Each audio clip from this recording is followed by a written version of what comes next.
In many of the cases you're talking about in particular, sir, there was evidence withheld, there was prosecutorial misconduct, and as someone who looks case by case and defaults to the warfighter, to the men and women with dust on their boots, not the second guessers in air-conditioned offices in Washington, D.C. Excuse me. I look case by case and was proud to work with President Trump to understand those cases and ensure that our warriors are always looked out for. Those cases were adjudicated by who? People in Washington or fellow non-commissioned officers who had also served, sacrificed, and believed in the ethic of the military? Who were the court-martial? Senator, in multiple cases, they were actually acquitted, but charges lingered. Yes, regardless of where those convening authorities were, yes, sir. Some were, but others were convicted, and you asked for pardon. That's the only reason you asked for pardon, because they were convicted. But the other factor, too, is you've already disparaged in writing the Geneva Convention, the rules of law, all of these things. How will you be able to effectively lead a military in which one of the principal elements is discipline, respect for lawful authority? You have made statements to your platoon after being briefed by a JAG officer. Well, by the way, would you explain what a JAG-off is? I don't think I need to, sir. Why not? Because the men and women watching understand. Well, perhaps some of my colleagues don't understand. It would be a JAG officer who puts his or her own priorities in front of the warfighters. Their promotions, their medals, in front of having the backs of those who are making the tough calls on the front lines. Thank you, Senator Reid. Interesting. Thank you, Senator Thank Reid. you very much. Senator Fisher. Thank you, Mr. Chairman, and welcome, Mr. Hegseth, to you and to your family. Thank you for the meeting that we had. We talked about a number of things. First and foremost was that nuclear weapons are foundational to our national defense, and having a safe, effective, and credible nuclear deterrent underpins our alliances, and as you know, it deters our adversaries. Nuclear deterrence has been, and you and I believe, agreed on this, it must continue to be unequivocally the highest priority mission of the Department of Defense. But deterrence only works if our adversaries believe our nuclear forces are effective and credible. All three legs of our triad are undergoing that generational recapitalization programs, and we cannot afford any more delays in those programs.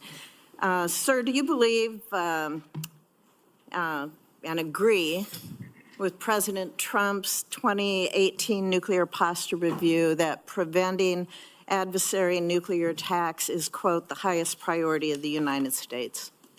Senator, yes, I do.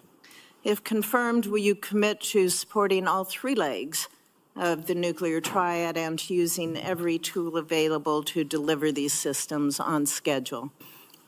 Senator, yes, I do, because ultimately our deterrence, our survival is reliant upon the capability, the perception, and the reality of the capability of our nuclear triad. We have to invest in its modernization for the defense of our nation. While former secretaries of defense have stated that nuclear deterrence is the highest priority, we haven't really seen that translated into budget requests or using the tools like the Defense Production Act. You've spoken about increasing lethality. You've spoken about getting programs done faster. How would you actually implement a culture change so that we can see these delivery schedules move forward, be rewarded? I can tell you in most every briefing we have, the schedules we're on are too late. So what would you do? Well, ultimately focused first on the things that are most important, as we have discussed, Senator, the nuclear triad, understanding whether it's the B-21 or the Minuteman to the Sentinel, all aspects of the Columbia-class submarines, ballistic missiles. What are the priorities that need to be focused on and ensure that in those particular cases, you mentioned it, Senator, the Defense Production Act, emergency powers. If we're at a place where our nuclear capabilities are perceived to not be what they are, that is an emergency. And we have an ally in our incoming commander-in-chief, in President Donald Trump, who has spoken about these things, understands the power and strength of nuclear deterrence, will not allow them It's the to be existential deprioritized. threat. It's the existential threat to this nation. How do you change the culture? It's not just the Production Act that's going to be able to do it. How are you going to move forward faster? Competition, Senator, is important, critically important. The Death Valley that was talked about, leveraging the innovation of Silicon Valley, which for the first time in generations has shown a willingness, desire, and capability to bring its best technologies to bear at the Pentagon, a Pentagon that has become too insular, tries to block new technologies from coming in.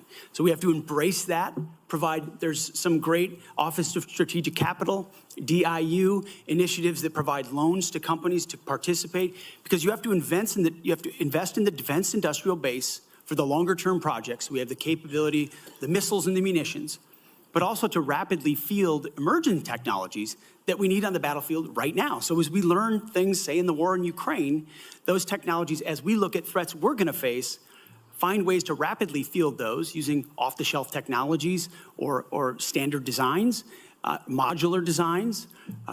Another easy one, Senator, that became evident in the process is digital designs. The Pentagon often builds entire systems without first using a digital design. Okay. Which means you build prototypes and then scrap them and start over again. No private sector business could survive doing business that way. So there's a lot of innovation, and I'm going to hire a lot of smart people already have to help with that.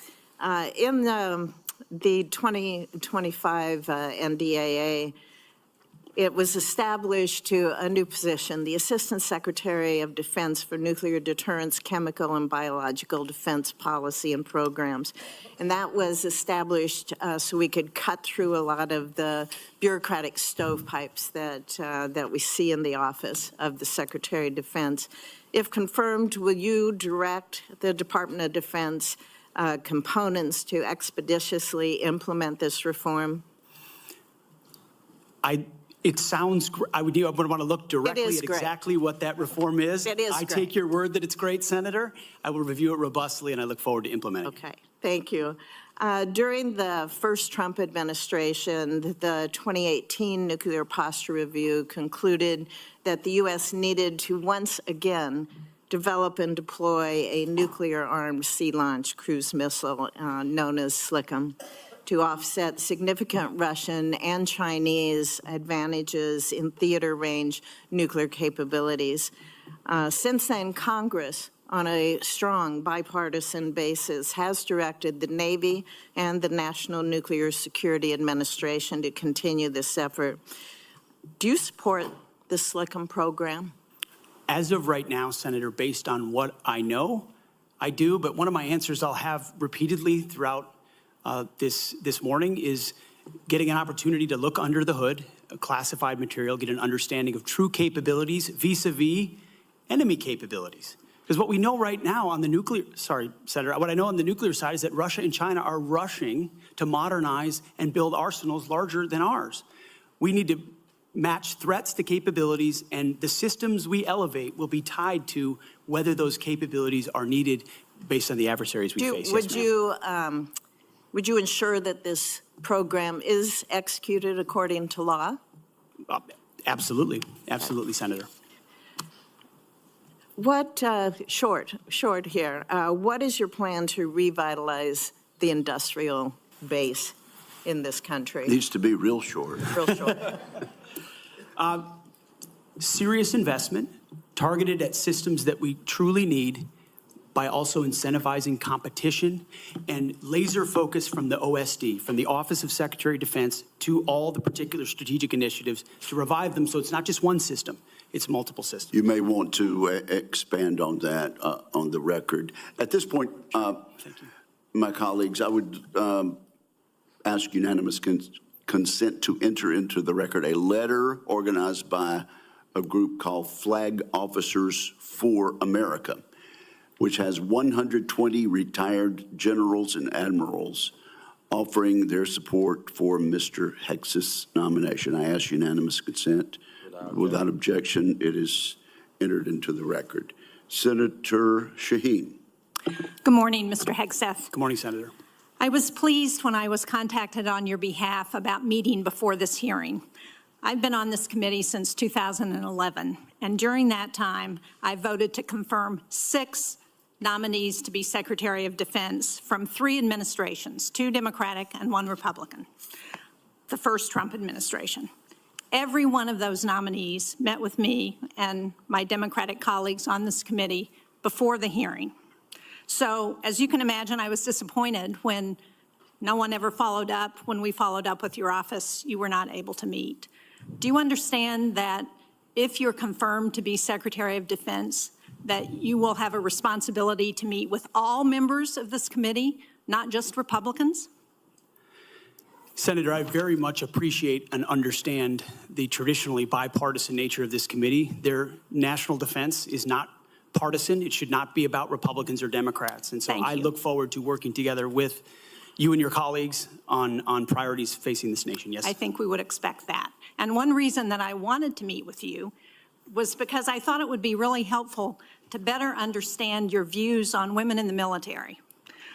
Because you've made a number of surprising statements about women serving in the military.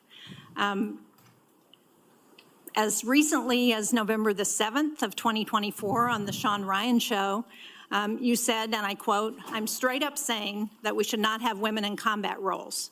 It hasn't made us more effective." The quote went on a little longer, but that was the gist of it. That was before you were nominated to be Secretary of Defense. Mr. Hegseth, do you know what percentage of our military is comprised of women? I believe it's 18 to 20%, Senator. It's almost 18%, and in fact, DOD's 2023 demographic report indicated that there are more women serving now, and there are fewer separations. So they make up a critical part of our military, wouldn't you agree?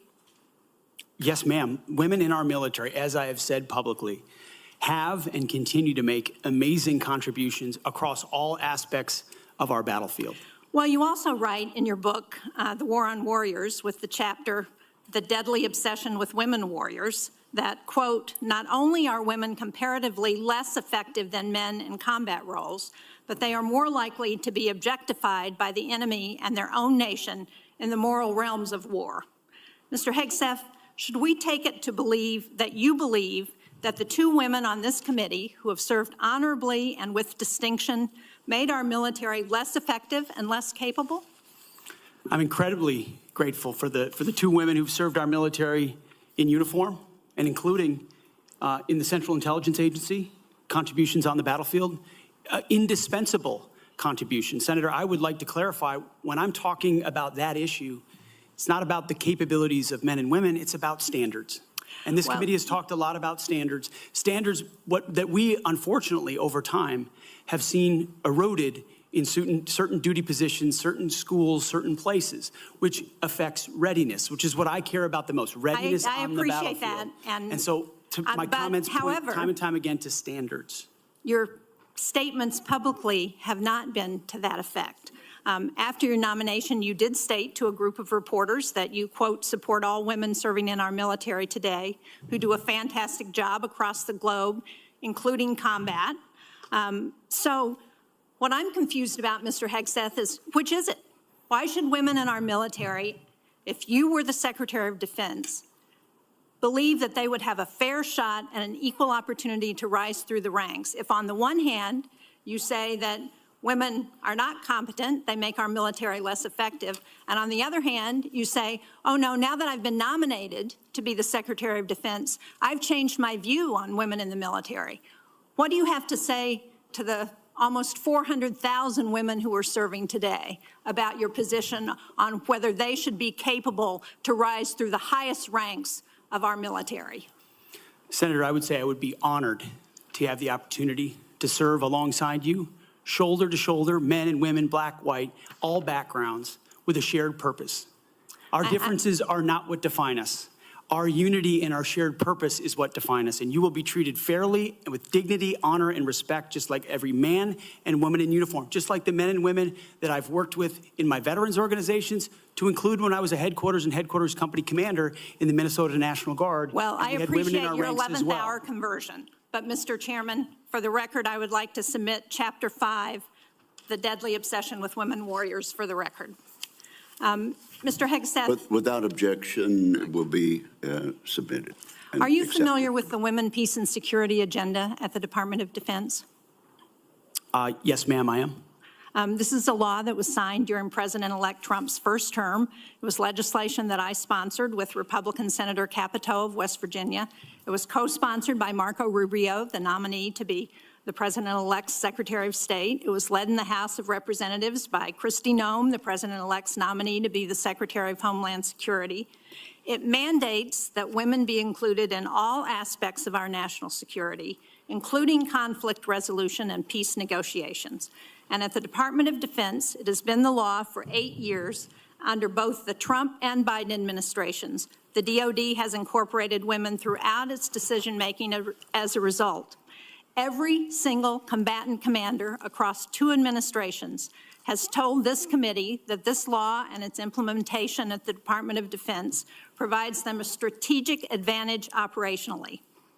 Based on your comments, it appears that the example that you would like to set, not only for women in this country, but for women across the globe, 50% of the world's population, as the prospective nominee to lead the most combat-credible military in the entire world, is that women should not have an equal opportunity in our military. So will you commit to preserving the Women, Peace, and Security law at DoD and including in your budget the requisite funding to continue to restore and resource these programs throughout the DoD? Senator, I will commit to reviewing that program and ensuring it aligns with America First national security priorities, meritocracy, lethality, and readiness. And if it advances American interests, it's something we would advance. If it doesn't, it's something we would look at. Since former President Trump signed the law, I hope that he agrees with you. Thank you, Senator Shaheen. At this point, I would ask unanimous consent to enter into the record 5 letters of support from female service members and combat veterans who support Mr. Hegseth's nomination. These women represent diverse viewpoints, from a retired colonel with over 25 years of service to an active duty Navy surface warfare commander to a senior airman. They support Mr. Hegseth and comment on his focus on merit, warfighting readiness, military training status, and the warrior ethos. So without objection, it will be entered into the record. And now I'm honored to recognize Senator Cotton for 7 minutes. Mr. Hegseth, let's continue on this line of questioning about what's sometimes referred to as women in combat. I think that phrase is something of a misnomer.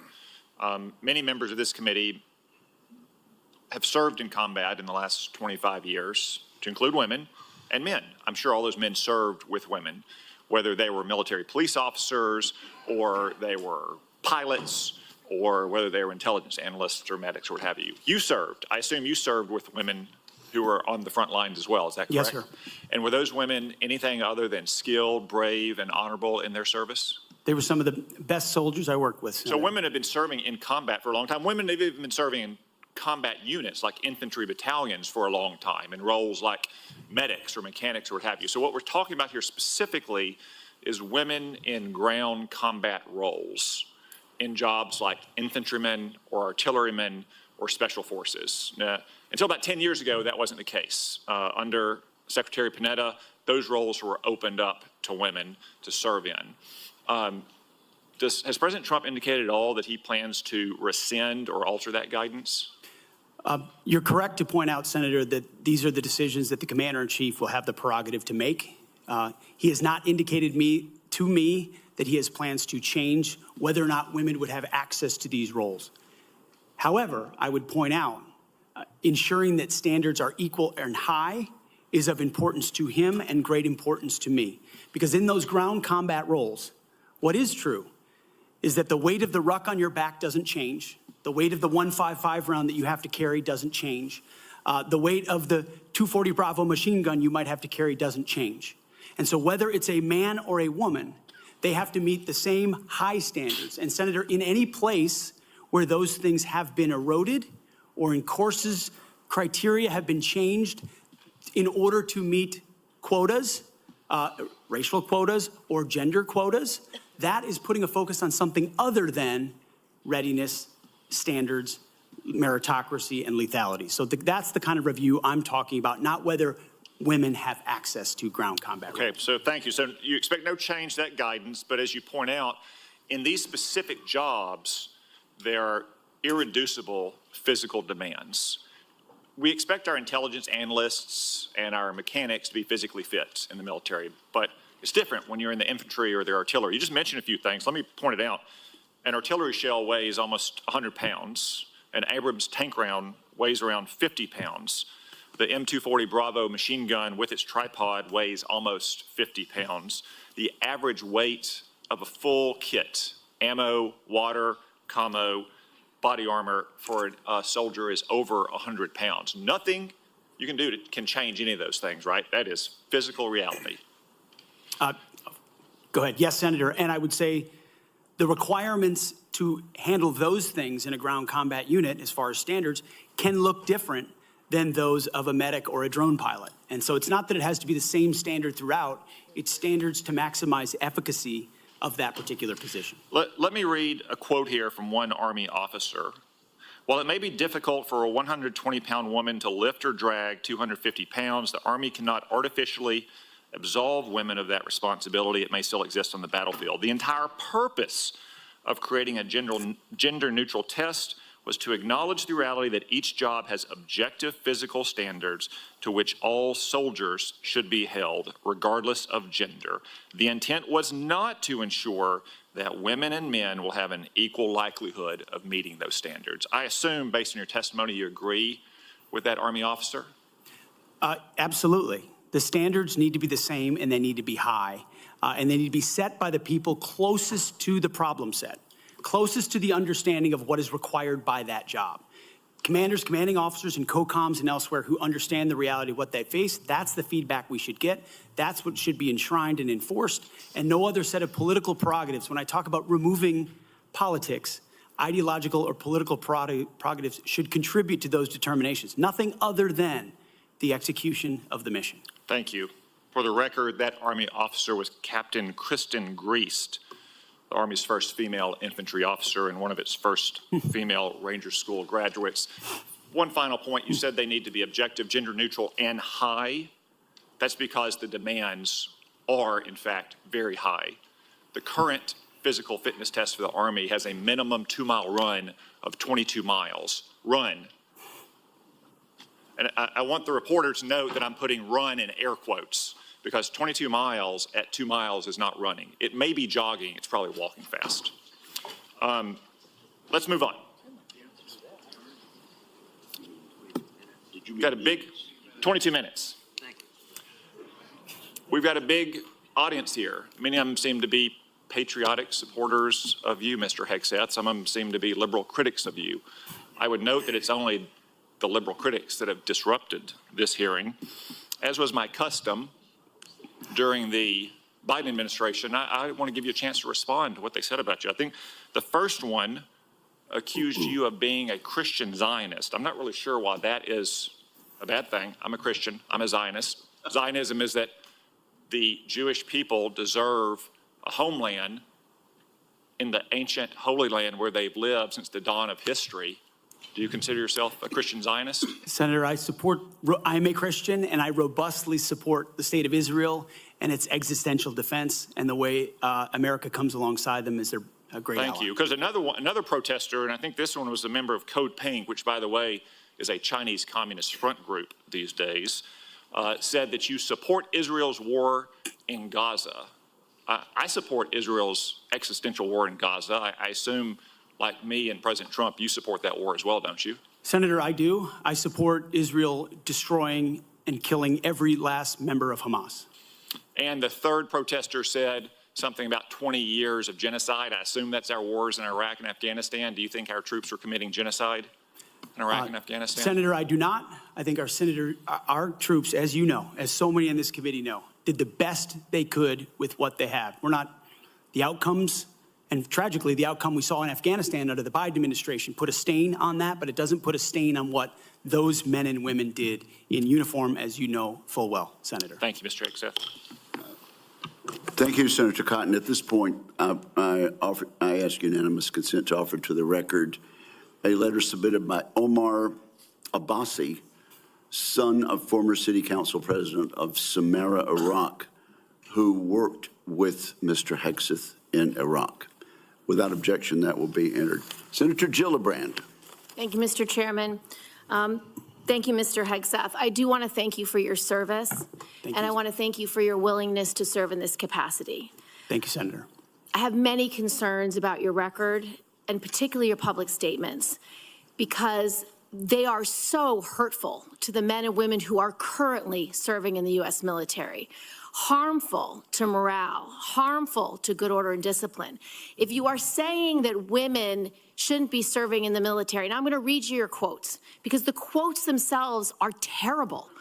You will have to change how you see women to do this job well, and I don't know if you are capable of that. So I want to press on these issues that my colleague Jean Shaheen brought up, because she said it so well. So first of all, you answered your questionnaire. Do you believe that any American who wants to serve in their country in the military and can meet objective standards set by the military should be allowed to serve without limitation? You've said yes to that question. But then in all of these other circumstances, you've denigrated active duty service members. We have hundreds of women who are currently in the infantry, lethal members of our military serving in the infantry, but you degrade them. You say, we need moms, but not in the military, especially in combat units. So specific to Senator Cotton's question, because Senator Cotton was giving you layups to differentiate between different types of combat.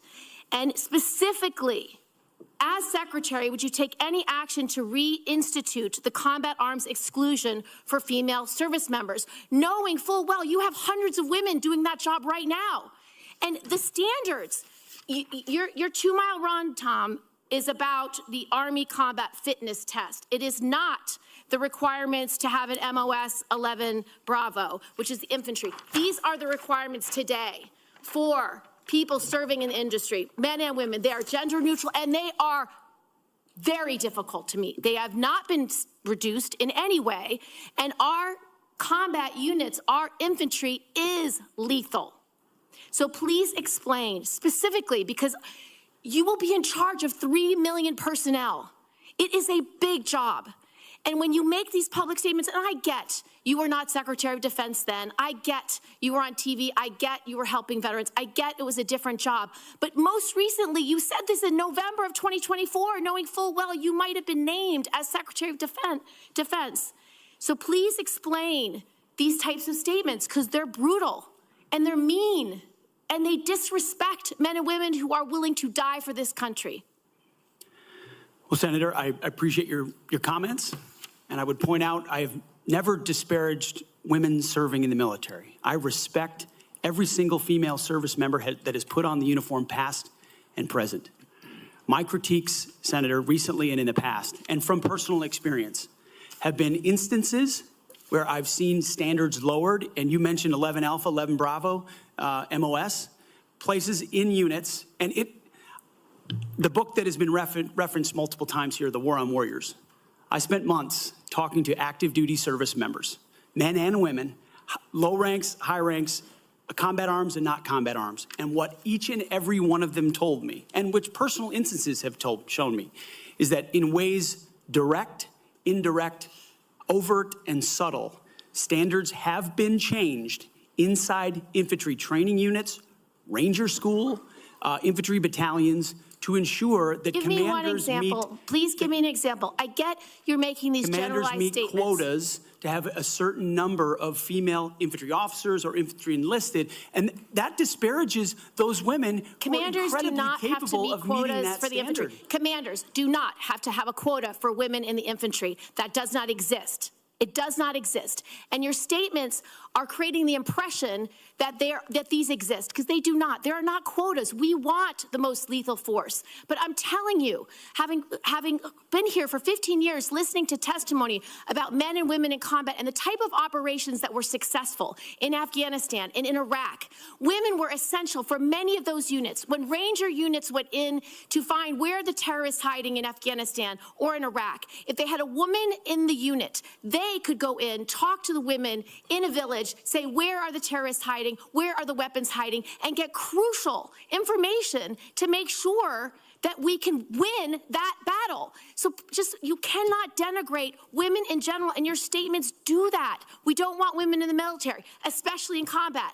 What a terrible statement. So please, do not deny that you've made those statements. You have. We take the responsibility of standards very seriously, and we will work with you. I'm equally distressed you would not meet with me before this hearing. We could have covered all of this before you came here, so I could get to the 15 other questions that I want to get to. So women, you have denigrated. You have also denigrated members of the LGBTQ community. Did you know that when Don't Ask, Don't Tell was in place, we lost so many crucial personnel, over 1,000 in mission-critical areas. We lost 10% of all our foreign language speakers because of a political policy. You said in your statement, you don't want politics in the DOD. Everything you've said in these public statements is politics.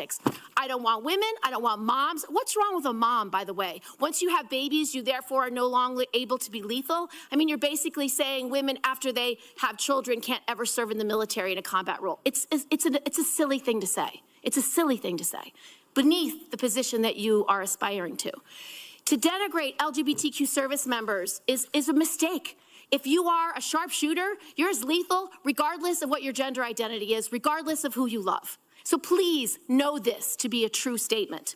So you say it was a political thing. You say it undermined us, social engineering. I don't know why someone having to publicly say or not publicly say who they love is social engineering. I think having that policy in the first place was highly problematic. And as you said in your statement, do you agree anybody should be able to serve in the military if they meet the standards?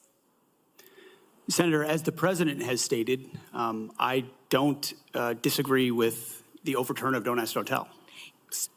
Great, because I don't want you thinking, can't serve if you're a mom, can't serve if you're LGBTQ, and then last, can't serve if you're a leftist. The statements you said about people who have views differently than you, that we're the enemy, are you saying that 50% of the DOD, if they hold liberal views or leftist views or are Democrats, are not welcome in the military? Are you saying that? Senator, I volunteered to deploy to Afghanistan under Democrat President Barack Obama. I also volunteered to guard the inauguration of Joe Biden, but was denied the opportunity to serve because I was identified as an extremist by my own unit for a Christian tattoo. Thank you very much. Senator Gillibrand, you held up a document and referred to it during your questioning. Would you like that entered into the record? It may be one without my marks. Okay, we'll delete. We'll submit a clean copy. Without objection, that will be admitted at the point of your question. And I would like to enter into the record at this point a letter of support from retired Air Force Colonel Melissa Cunningham. Colonel Cunningham supports Mr. Hegseth and mentions his warrior ethos, combat effectiveness, and maintaining military training standards. So without objection, both of those will be admitted, and I now recognize Senator Rounds. Thank you, Mr. Chairman. First of all, good morning. I'd like to thank you for your service to our nation in uniform and also your work on behalf of your fellow veterans and for your willingness to enter into this maelstrom of public service. I think the presence of so many veterans who have showed up to support you speaks volumes. I also want to recognize your family's service and sacrifice. You know as well as anyone that it's not just the man that enters the arena, but it's the entire family who also works their way through this process as well. I appreciated our meeting with you and with your wife, Jennifer, this last month. I thought that we had an excellent conversation, and I appreciate your statement and your answers to the advanced policy questions, especially your desire to bring a renewed focus on warfighting and lethality back to the Pentagon. I also respect and I appreciate my friend and colleague, Senator Gillibrand, and some of her questions, and I know that she had a number of them in there. You had an opportunity to respond very briefly. Were there any other responses that you would like to make or clarifications that you would like to make before I move on to my questions? Senator, thank you very much for the opportunity to meet and for the question. I would also acknowledge you were mentioning female engagement teams, which have shown a great deal of success on the battlefield. It would be and universally acknowledged as such. I've been in Iraqi homes where the language and gender barrier was real, and the ability to have someone there to help in that process would be a massive accelerant in mission success. So I recognize that reality. I also recognize that female engagement teams assigned to a SEAL team or a Green Beret team meet different standards also, which is okay because of the duty positions involved in that job. As far as politics, Senator, it has been the joy of my life to lead men and women in military outfits. When you're in combat or in training, there's a lot of conversations that happen. And you start to realize that a lot of people you're serving with share your political ideals or they don't. You find out there's Republicans, there's Democrats, there's Libertarians, there's Independents, there's Vegetarians, everything in between. None of that matters. It never mattered in how I led men and women, how I interacted with them, what missions we undertook. Politics has nothing to do with the battlefield, which is why President Trump has asked me to say, let's make sure all of that comes out. This is about warfighting capability, setting standards high, and making sure we give our boys, our men and women, everything they need to be successful on the battlefield. So politics can play no part in that, and I look forward to infusing that, as we always have inside our units. I appreciate you making that very clear. And one of the areas that we want to do our best is to provide for the equipment and the technical capabilities so that no young man or woman enters into a battle as a fair fight, and that they always have the advantage. Those are the types of questions that I'd like to get into right now, and I want to start by talking about something that sometimes gets a little bit into the weeds, but I think it's critical. Mr. Hegseth, from what I've heard from 24 senior DOD officials in hearings over the last 2 years, including the Secretary of Defense, every service chief, and 8 combatant commanders, is that sharing the portion of the spectrum, and this is in the weeds, I know, but I'm going to ask it to get it on the record, the 3.1 to 3.5 gigahertz band would have extremely serious consequences and very costly consequences on our warfighting capabilities. In fact, the Department of the Navy alone has estimated that relocating their systems to a different part of the spectrum band would cost them $250 billion. That's just for the destroyers that defend our coasts with the radars that they have in them. If confirmed, what will you do to make sure that the Department of Defense can maintain its access to and the use and to be able to maneuver within the electromagnetic spectrum at home and abroad? And would you be willing to literally go to the mat with the interagency to protect warfighter requirements for the use of the spectrum? Well, Senator, thank you for the question. And my job, in part, will be to go to the mat when necessary for things I believe are an absolute requirement for the Department of Defense and the men and women in uniform. There's no doubt about that. In this particular case, as far as spectrum, I look forward, as I've said before, getting a full class of, because this issue has come up a number of times in meetings. It's critically important with how our warfighters communicate across all services. So I'm going to get a classified briefing immediately about what that would, how it would impact the spectrum if it were to allow other companies or it to be auctioned off. Rest assured, China would love to have our ability to use that part of the spectrum restricted. They would love that. Absolutely right. And so I will go in with eyes only toward ensuring we have the capabilities we need and there's no disruption when I take that brief. Thank you. In your advanced policy questions, you recognize a cooperative approach by China, Russia, Iran, and North Korea to undermine U.S. influence around the world. As you point out, aggression by any one actor would be an opportunity for others to engage the U.S. on multiple fronts along the continuum of the conflict. As we discussed in my office, neither of us wants to send our troops into a fair fight. We want to make sure that they have every advantage that the United States can give them, and that requires resources and reforms. Given the growing potential of a multi-theater conflict involving near-peer adversaries, What steps would you take to prepare the Department of Defense to simultaneously execute and sustain operations across multiple regions while maintaining readiness and deterrence globally? And I just have to make note, and I want to make it clear, we have language in this year's fiscal year 2025 National Defense Authorization Act calling for a review of the department's operational plans. And I just want to make sure that you're aware of that, and that we will have, if we have a fight with one, the chances are very good that we're going to have two battles or two different battlegrounds at the same time. Senator, which is why I believe our country's incredibly fortunate to have a new commander-in-chief in Donald Trump, who through the strategic approach he has taken with allies and against foes has prevented wars and is determined to do the same. That's our chief job, is deter and prevent wars. My job, should I be confirmed at the Secretary of Defense, is to ensure we have the right prioritization of assets and strategy, and then the tools in the toolbox necessary, the pointiest possible spear for President Trump to wield if necessary as the last resort. So President Trump at the helm, I think, will go a long way in making sure our enemies know there's a new sheriff in town. Thank you. Thank you, Mr. Chairman. And thank you very much, Senator Blumenthal. Thanks, Mr. Chairman.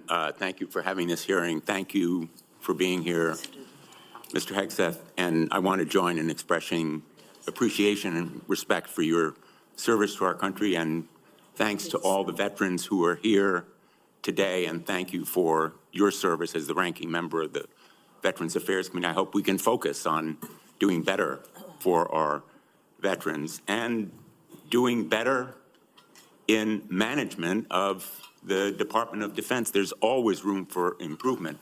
I think what we need in that position is not just better, but the best in financial management, because those decisions are life and death decisions affecting the 3.4 million Americans who serve our national security and our national defense and put their lives on the line. I want to talk about financial mismanagement at the two organizations that you headed, which are the only test of your financial management that we have before this committee, the Veterans for Freedom and Concerned Veterans for America. You took over the Veterans for Freedom in 2007. In 2008, you raised $8.7 million, but spent more than $9 million, creating a deficit. By January 2009, you told donors that the organization had less than $1,000 in the bank and debts of $434,000. By 2010, revenue at the Veterans for Freedom had dropped to about $265,000. In the next year, it had dropped further to $22,000. You don't dispute these numbers, do you? Senator, I'm extremely proud of the work me and my fellow vets did at Vets for Freedom. A bunch of young vets with no political experience, a small group, working hard every single day. We raised donor funds. And and we have letters submitted for the record from almost everyone that worked with me every single day, including our chief operating officer, who will attest that every dollar we raised was used intentionally toward the execution of our mission, which is supporting the warfighters, exactly why we're here today, the warfighters in the Iraq surge. There was a campaign in 2008, Senator. It was Barack Obama versus John McCain. Ask you another we believe question, John McCain would be the right person to win, and so we spent the tax more. returns from that organization. I'm glad they're for the record. I'm going to ask to be entered into the record, Mr. Chairman. Without objection. These tax returns are yours. They have your signature. And I'm going to ask that members of the committee review them because they're the only documents. I've asked for others. I've asked for the FBI report that would presumably document, it should have documented, this kind of financial mismanagement. And these are the 990s from that organization. By the year of 2011, donors had become so dissatisfied with that mismanagement, they, in effect, ousted you. They merged that organization with Military Families United, and thereafter, you joined a second organization as executive director. In between, Concerned Senator, I Veterans- went to Harvard I want to University for ask 2 you years and questions. Afghanistan. I want to ask you questions about Concerned Veterans for America. Again, another set of tax returns, the 990s from that organization. I ask they be made part of the record, Mr. Chairman. Without objection, both of those returns are now part of the record. 2011 to 2016. At the end of 2013, shortfall of $130,000. At the end of 2014, shortfall of $428,000. You had a surplus the following year, but then another deficit of $437,000. By the time you left, that organization had deep debts, including credit card transaction debts of about $75,000. That isn't the kind of fiscal management we want at the Department of Defense. We can't tolerate it at the Department of Defense. That's an organization with a budget of $850 billion, not 10 or 15 million, which was the case at those two organizations. And it has command responsibility for 3.4 million Americans.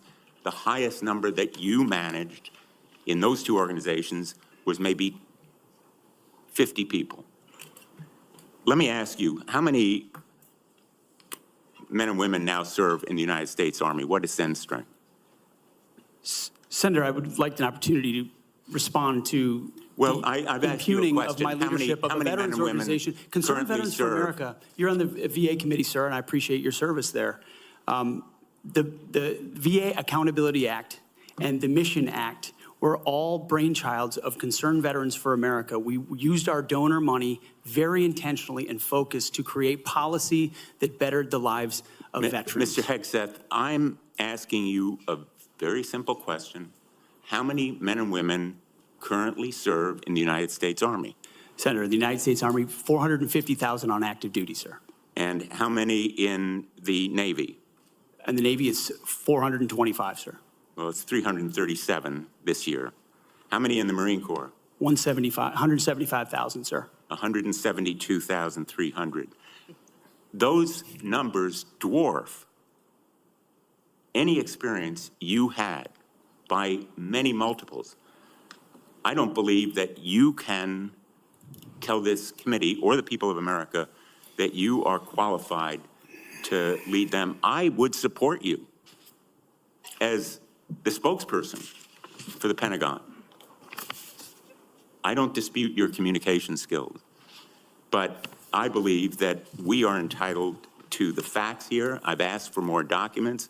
I assume you'd be willing to submit to an expanded FBI background check that interviews your colleagues, accountants, ex-wives, former spouses, sexual assault survivors, and others, and enable them to come forward.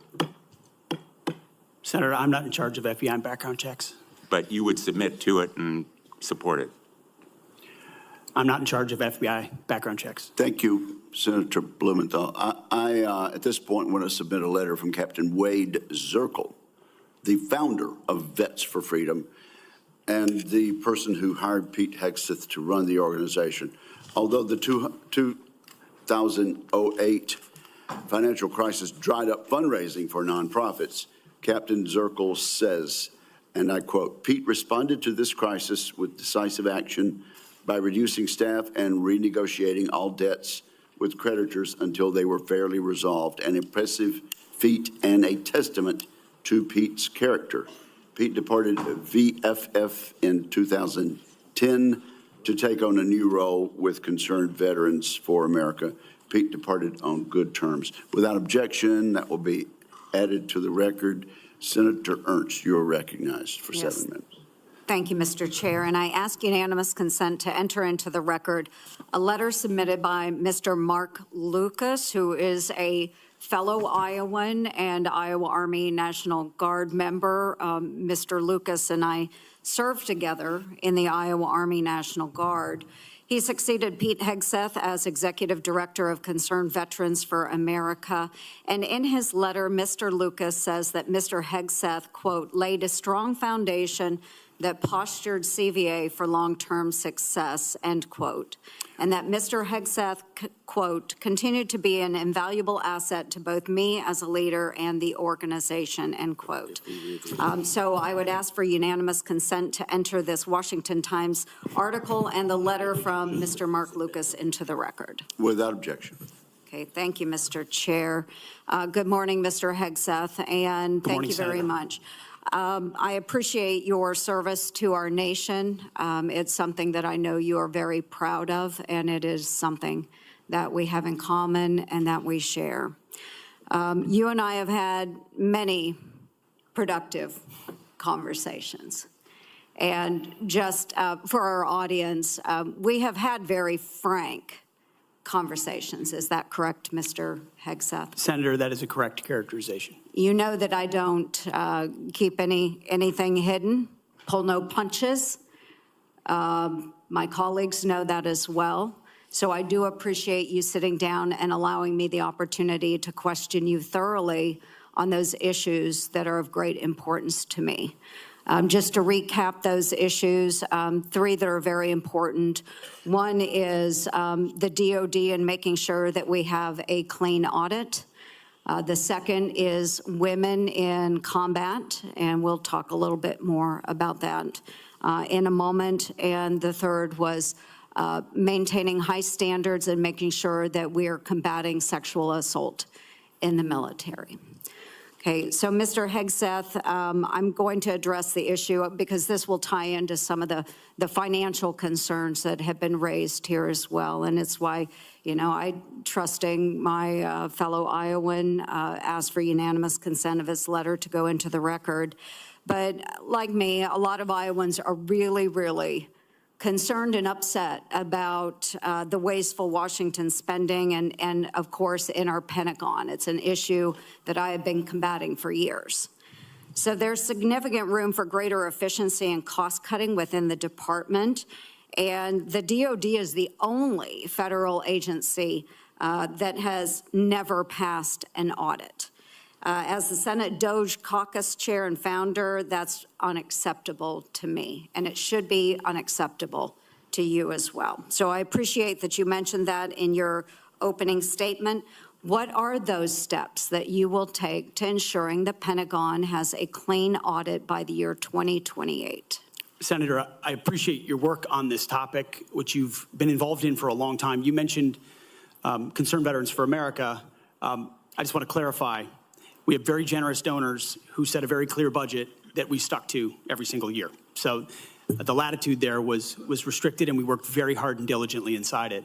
You've also been a leader on the Pentagon audit for a very long time. I think when we met, Senator, I said 2014 was the first year. Mm-hmm. We discovered a 2013 op-ed I wrote about the need for a Pentagon audit because an audit is an issue of national security and frankly, respect to American taxpayers who give $850 billion over to the Defense Department and expect that we know where that money goes. And if that money is going somewhere that doesn't add to tooth and instead goes to fat or tail, we need to know that. Or if it's wasted, we need to know that. So I think previous secretaries of defense, with all due respect, haven't necessarily emphasized the strategic prerogative of an audit. And myself, my deputy SecDef, and others already know that a Pentagon audit will be the comptroller, others central to ensuring we find those dollars that can be used elsewhere legally under the law inside the Pentagon. So you have my word, it will be a priority. Okay, thank you. Okay, moving on to women in combat, and I had the privilege of serving in uniform for over 23 years. Between our Army Reserves and our Iowa Army National Guard, did serve in Kuwait and missions in Iraq. And so it is incredibly important that I stress, and I hope that if confirmed, you continue to stress, that every man and woman has opportunity to serve their country in uniform and do so at any level as long as they are meeting the standards that are set forward. And we talked about that in my office. I do believe in high standards. Now, I was denied the opportunity to serve in any combat role because I have a lot of gray hair. And the policy has changed since then, okay? So I've been around for quite a while. But for the young women that are out there now and can meet those standards, and again, I'll emphasize they should be very, very high standards. They must physically be able to achieve those standards so that they can complete their mission. But I want to know, again, let's make it very clear for everyone here today. As Secretary of Defense, will you support women continuing to have the opportunity to serve in combat roles? Senator, first of all, thank you for your service, as we discussed extensively as well. It's my privilege. And my answer is yes, exactly the way that you caveated it. Yes, women will have access to ground combat roles, given the standards remain high, and we'll have a review to ensure the standards have not been eroded in any one of these cases. That'll be part of one of the first things we do at the Pentagon is reviewing that in a gender-neutral way, the standards, ensuring readiness and meritocracy is front and center. But absolutely, it would be the privilege of a lifetime to, if confirmed, to be the Secretary of Defense for all men and women in uniform who fight so heroic. They have so many other options. They decide to put their right hand up for our country, and it would be an honor to have a chance to lead them. Thank you. And just very briefly, we only have less than a minute left, but we have also discussed this in my office. A priority of mine has been combating sexual assault in the military and making sure that all of our service members are treated with dignity and respect.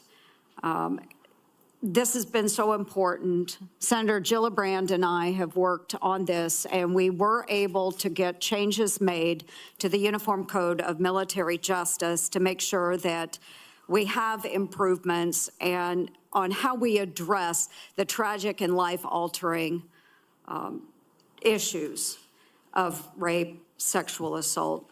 It will demand time and attention from the Pentagon under your watch if you are confirmed. So as Secretary of Defense, will you appoint a senior level official dedicated to sexual assault prevention and response? Senator, as we have discussed, yes, I will. Okay, and my time has expired. Thank you for your answers. Senator Hirono. Thank you, Mr. Chairman. Mr. Hegseth, welcome. Thank you. I am focused on your fitness to serve, including your character and temperament and your overall qualifications to do the job. And I do appreciate the comments of Ranking Member Reed with his concerns regarding your nomination, because I share those concerns. As part of my responsibility as a member of this committee to ensure the fitness of all nominees to come before any of the committees on which I sit, I ask the following two initial questions. First, since you became a legal adult, have you ever made unwanted requests for sexual favors or committed any verbal or physical harassment or assault of a sexual nature? No, Senator. Have you ever faced discipline or entered into a settlement relating to this kind of conduct? Senator, I was falsely accused in October of 2017. It was fully investigated, and I was completely cleared. I don't think completely cleared is accurate, but the fact is that your own lawyer said that you entered into an NDA and paid a person who accused you of raping her a sum of money to make sure that she did not file a complaint. Moving on. As Secretary, you will be in charge of maintaining good order and discipline by enforcing the Uniform Code of Military Justice, UCMJ. In addition to the sexual assault allegations, and by the way, the answer to my second question should have been yes. I have read multiple reports of your regularly being drunk at work, including by people who worked with you at Fox News. Do you know that being drunk at work is prohibited for service members under the UCMJ? Senator, Those Yes are or no? multiple false anonymous reports peddled by NBC Do you News know that that run directly drinking on the job contradictory to is the dozens of men and women at not Fox News contemplated? Channel I'm who not I work hearing- with I'm who not came hearing on the the answer to my record question. and said they've In your never opening seen statement, that. Mr. Hegseth, you commit to holding leaders accountable at all levels. That includes you, of course. And frankly, as secretary, you will be on the job 24/7. You recently promised some of my Republican colleagues that you stopped drinking and won't drink if confirmed, correct? Absolutely. Will you resign as Secretary of Defense if you drink on the job, which is a 24/7 position? I've made this commitment on behalf of the Will you men and women I'm resign as serving. Secretary of Defense I've if made this you commitment drink on on the behalf of job? the men and women I'm serving. I'm not because it's the hearing- most important deployment I'm not of my hearing an life. answer to my question, so I'm going to move on. While you have made that commitment, you will not commit to resigning if you drink on the job. As Secretary of Defense, you will swear an oath to the Constitution and not an oath to any man, woman, or president, correct? Senator, on multiple occasions, including as a young second lieutenant, I have sworn an oath to the Answer is Constitution, yes. and I'm proud to do so. Yes, ma'am. In June of 2020, then President Trump directed former Secretary of Defense Mark Esper to shoot protesters in the legs in downtown D.C., an order Secretary Esper refused to comply with. Would you carry out such an order from President Trump?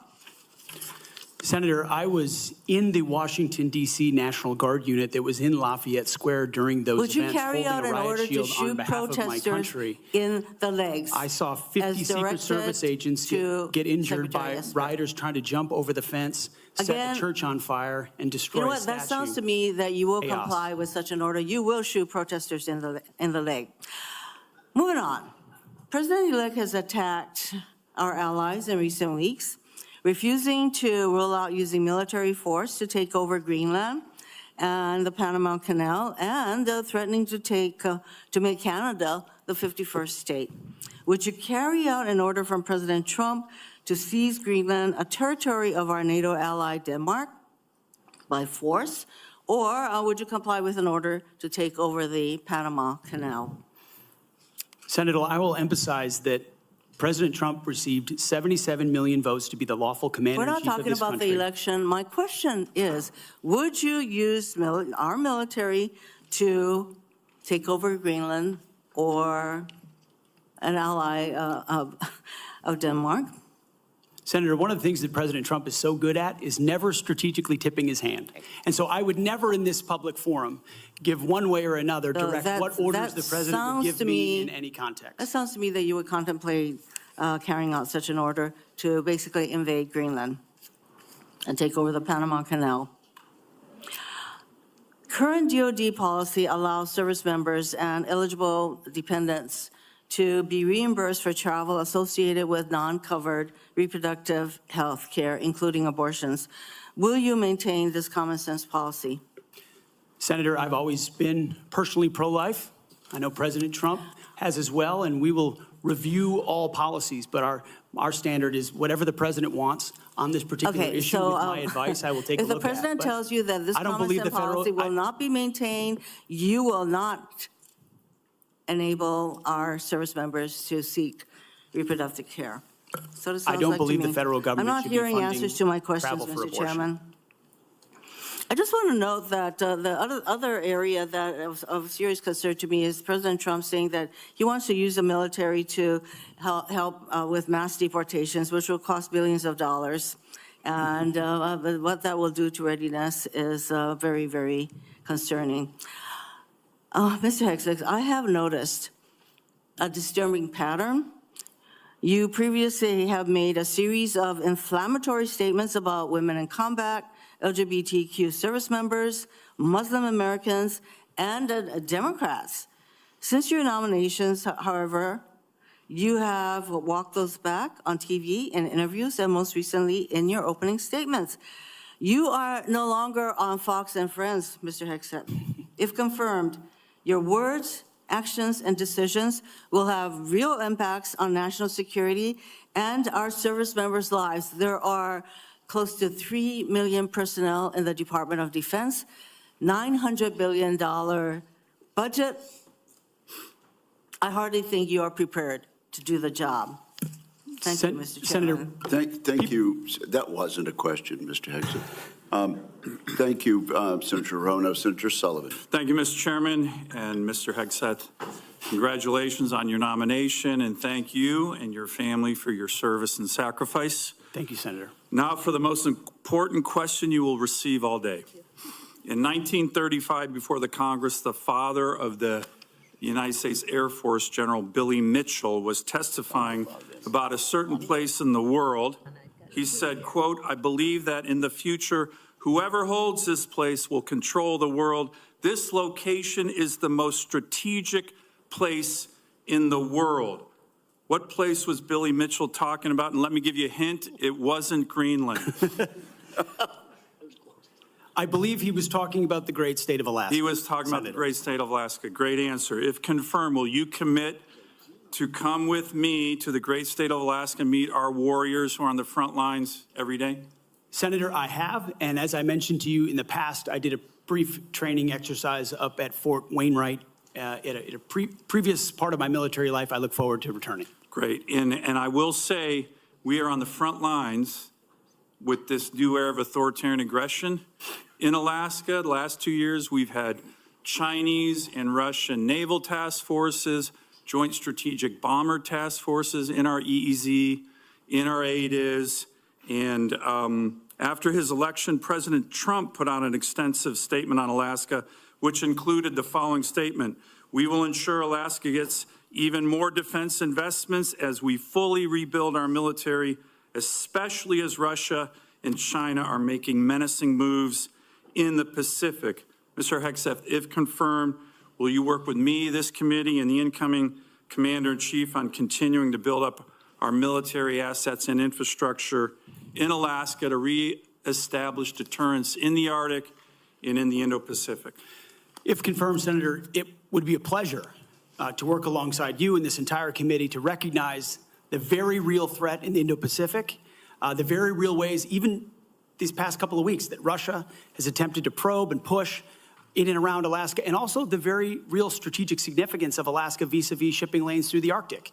There are many, many ways in which Alaska is strategically significant, and with a necessary shift toward Indo-PACOM, Alaska, by necessity, will play an important role in that. Thank you, Ms. Hegseth. I very much appreciate your focus on lethality and warfighting. We desperately need it.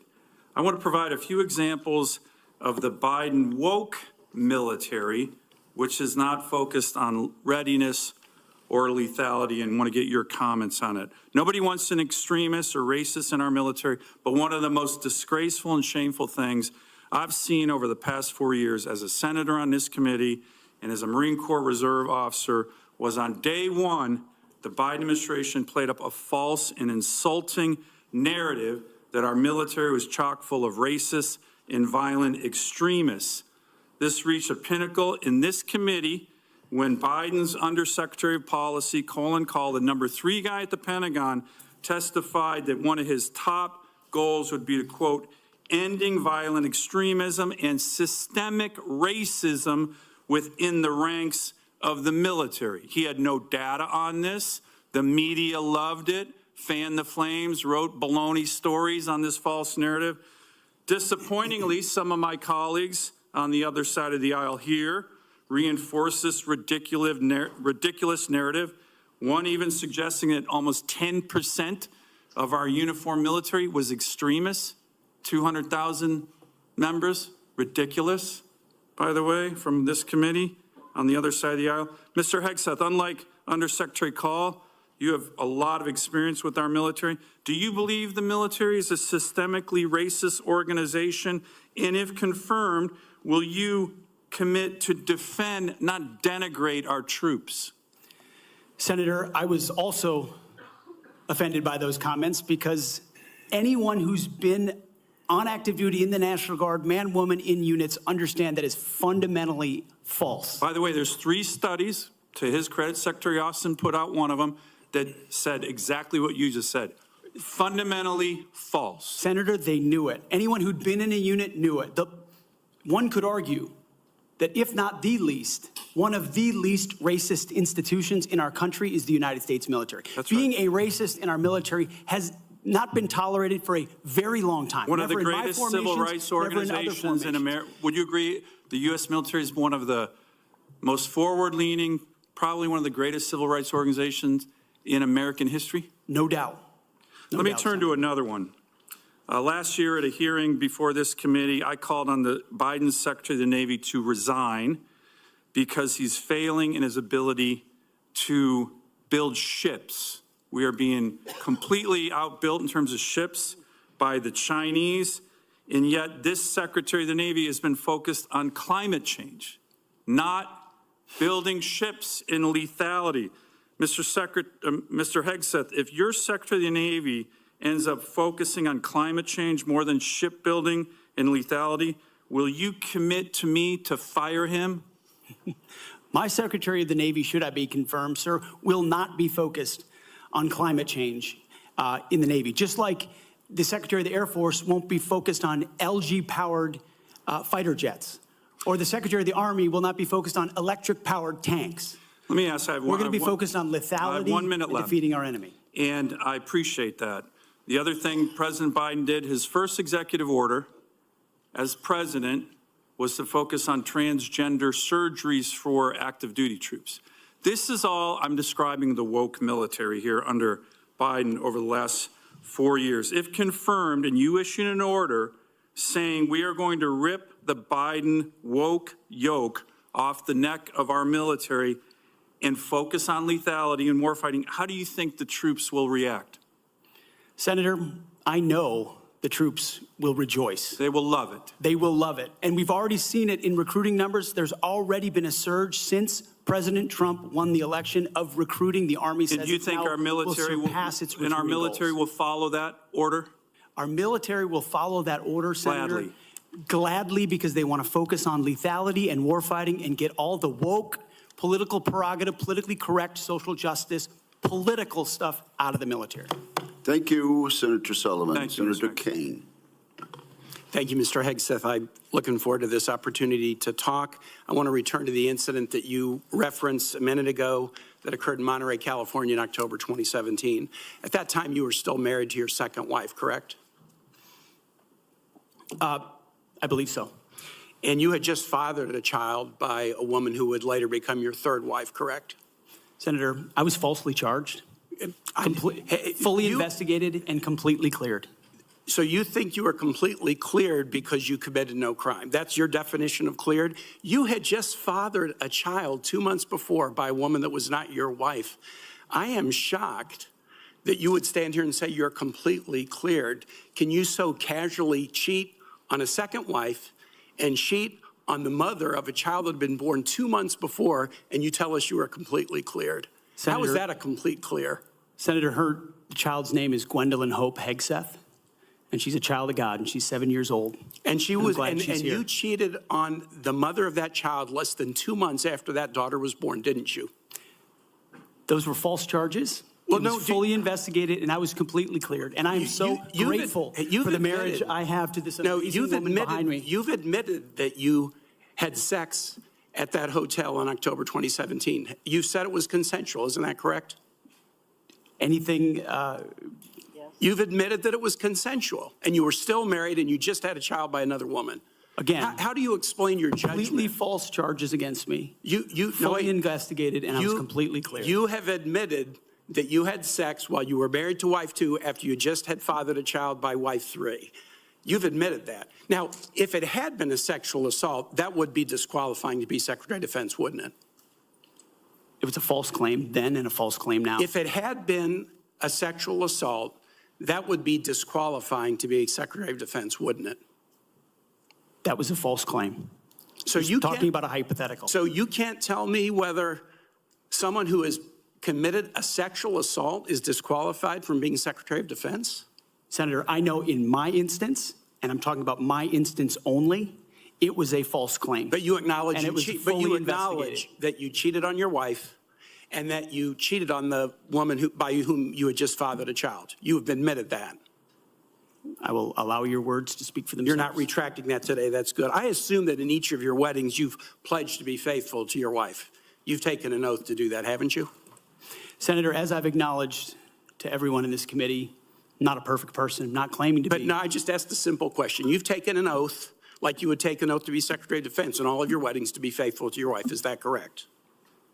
I have failed in things in my life, and thankfully I'm redeemed by my Lord and Savior, Jesus Christ. In finalizing divorces from your first and second wives, were there non-disclosure agreements in connection with those divorces?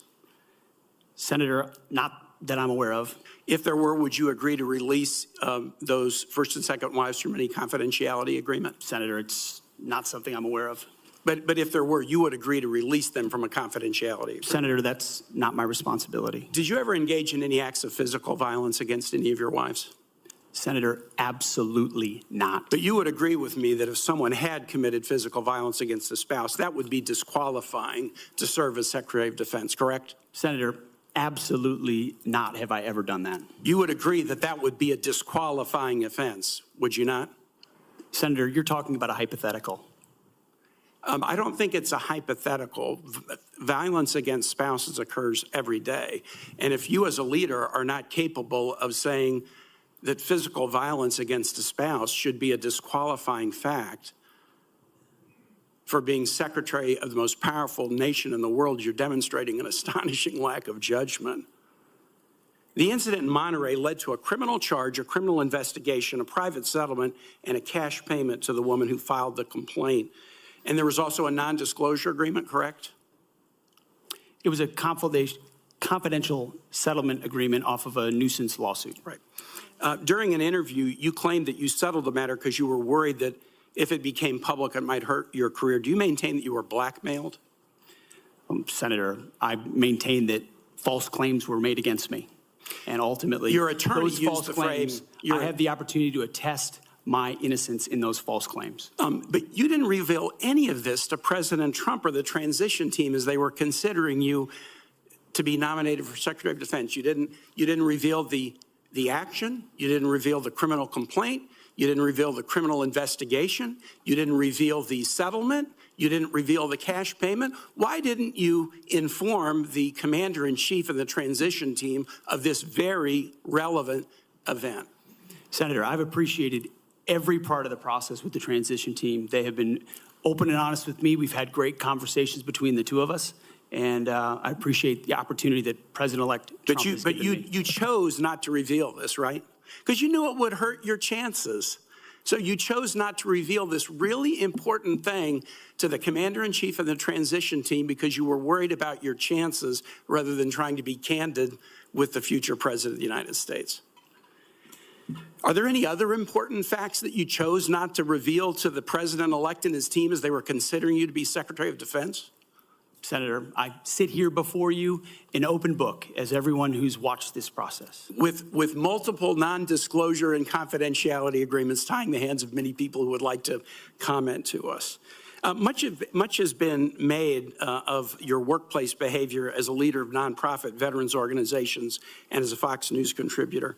Were you fired from either of the leadership positions with the nonprofits? I was the leader. I was the CEO of Concerned Veterans for America and the executive director of Vets for Freedom. Were you fired from either of them? And I was never fired from a veterans organization. Do you have non-disclosure agreements with either of those organizations? Not that I'm aware of, Senator.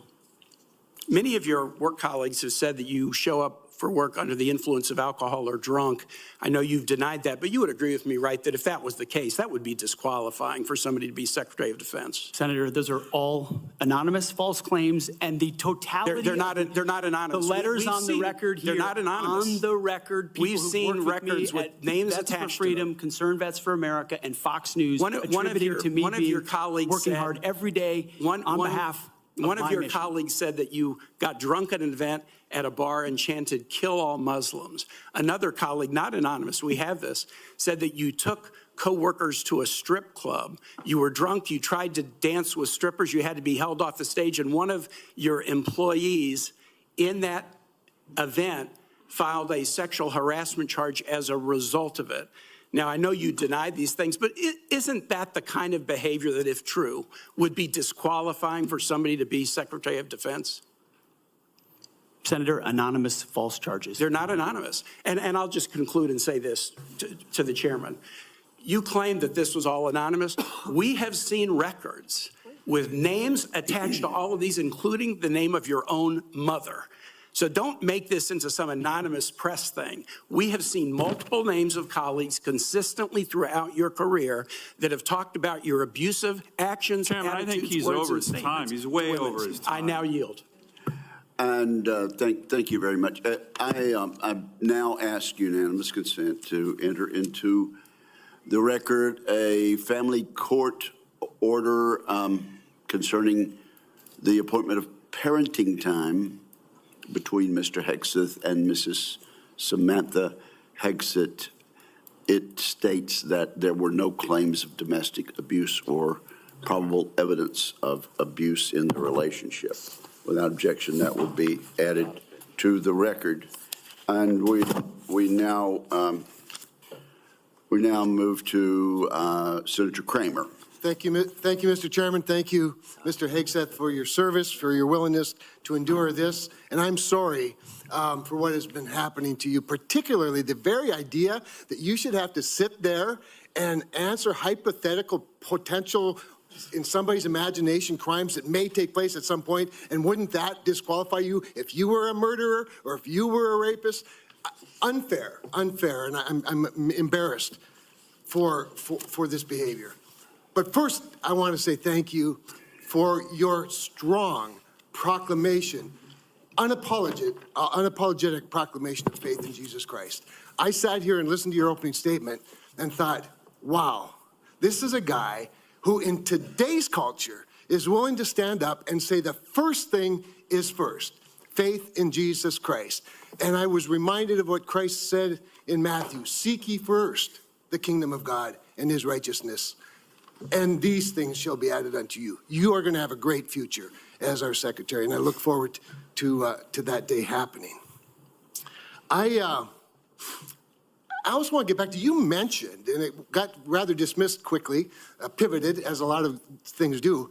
You'd mentioned that you were not able to serve with your National Guard unit in the protection of the inauguration of Joe Biden because of a tattoo, a Christian tattoo. Can you elaborate just a little bit on what is this very offensive, extremist, racist tattoo that you have?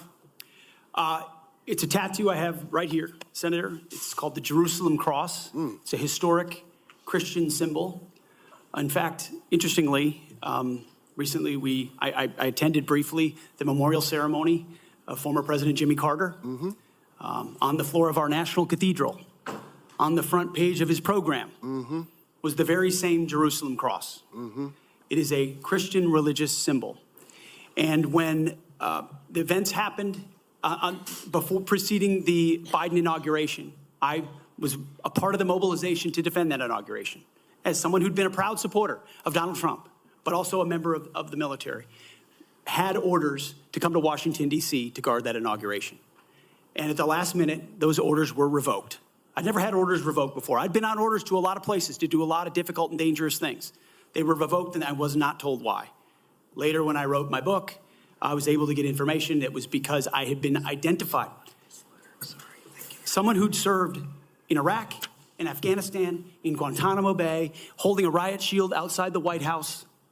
I'd been identified as an extremist, as someone unworthy of guarding the inauguration of an incoming American president. And if that's happening to me, Senator, how many other men and women, how many other patriots, how many other people of conscience? We haven't even talked about COVID and the tens of thousands of service members who were kicked out because of an experimental vaccine. In President Trump's Defense Department, they will be apologized to, they will be reinstituted with pay and rank. Things like focusing on extremism, Senator, have created a climate inside our ranks that feel political when it hasn't ever been political.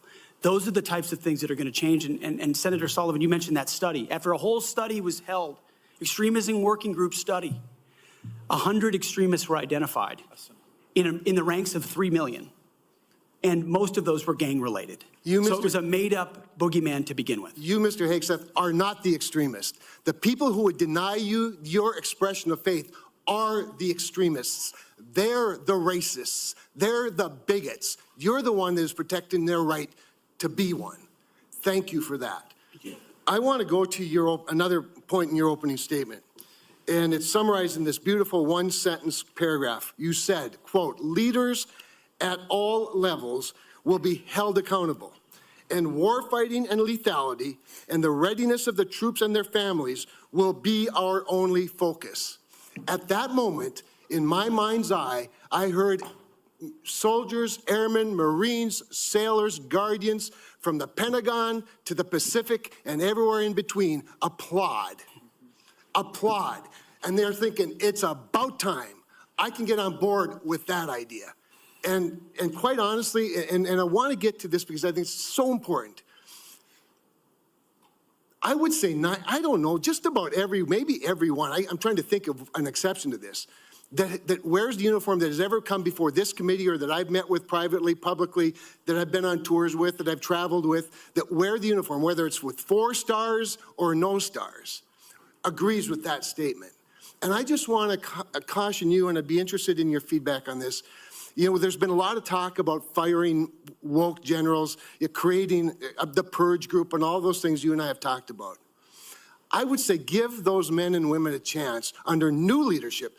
You know, my favorite painting in the rotunda is of George Washington retiring his commission, establishing on day one, a man who could have been king, chose to be a civilian leader of this country. And I just would encourage you to trust them first, and look forward to them saluting the civilian leadership of this country. So just maybe if you could spend a minute just elaborating a little bit about the wokeness, where it comes from, and who will be held accountable. The wokeness comes not from the uniform ranked, Senator, but from the political class. On day one, on January 20th, when President Trump is sworn in, he will issue a new set of lawful orders. And the leadership of our services will have an opportunity to follow those lawful orders or not. Those lawful orders will not be based on politics. They will be based on readiness, accountability standards, and lethality. That is the process by which leaders will be judged. And accountability is coming, because everybody in this room knows if you're a rifleman and you lose your rifle, they're throwing the book at you. Mm-hmm. But if you're a general who loses a war, you get a promotion. That's not going to happen in Donald Trump's Pentagon. There will be real standards for success. Everyone from the top, from the most senior general to the most lowly private, will ensure that they're treated fairly, men and women, inside that system. I also just want to commend you for your answers to Senator Fisher's questions about nuclear deterrence, but I also appreciate the fact that you emphasize reputational deterrence, because deterrence is not a weapon system, it is an attitude, and you project an attitude of deterrence. Thank you. Thank you, Mr. Chairman. Thank you, Senator Kramer. Senator King. Thank you, Mr. Chairman. Mr. Hegseth, welcome to the committee. Thank you, Senator. You've made several references to your religion today. I share that devotion to Christianity, but I must say I've been reminded somewhat of Saul on his way to Damascus. You seem to have been converted over the last several weeks and several months. You wrote in your book just last year that, but if we're going to, this is the book, War on Warriors, but if we're going to send our boys to fight, and it should be boys, we need to unleash them to win. Later on, our boys should not fight by rules written by dignified men. Which is it? Is it only boys can fight? I mean, you've testified here today that you believe in women in combat, but you didn't just last year. How do you explain your conversion? Senator, my testimony is clear.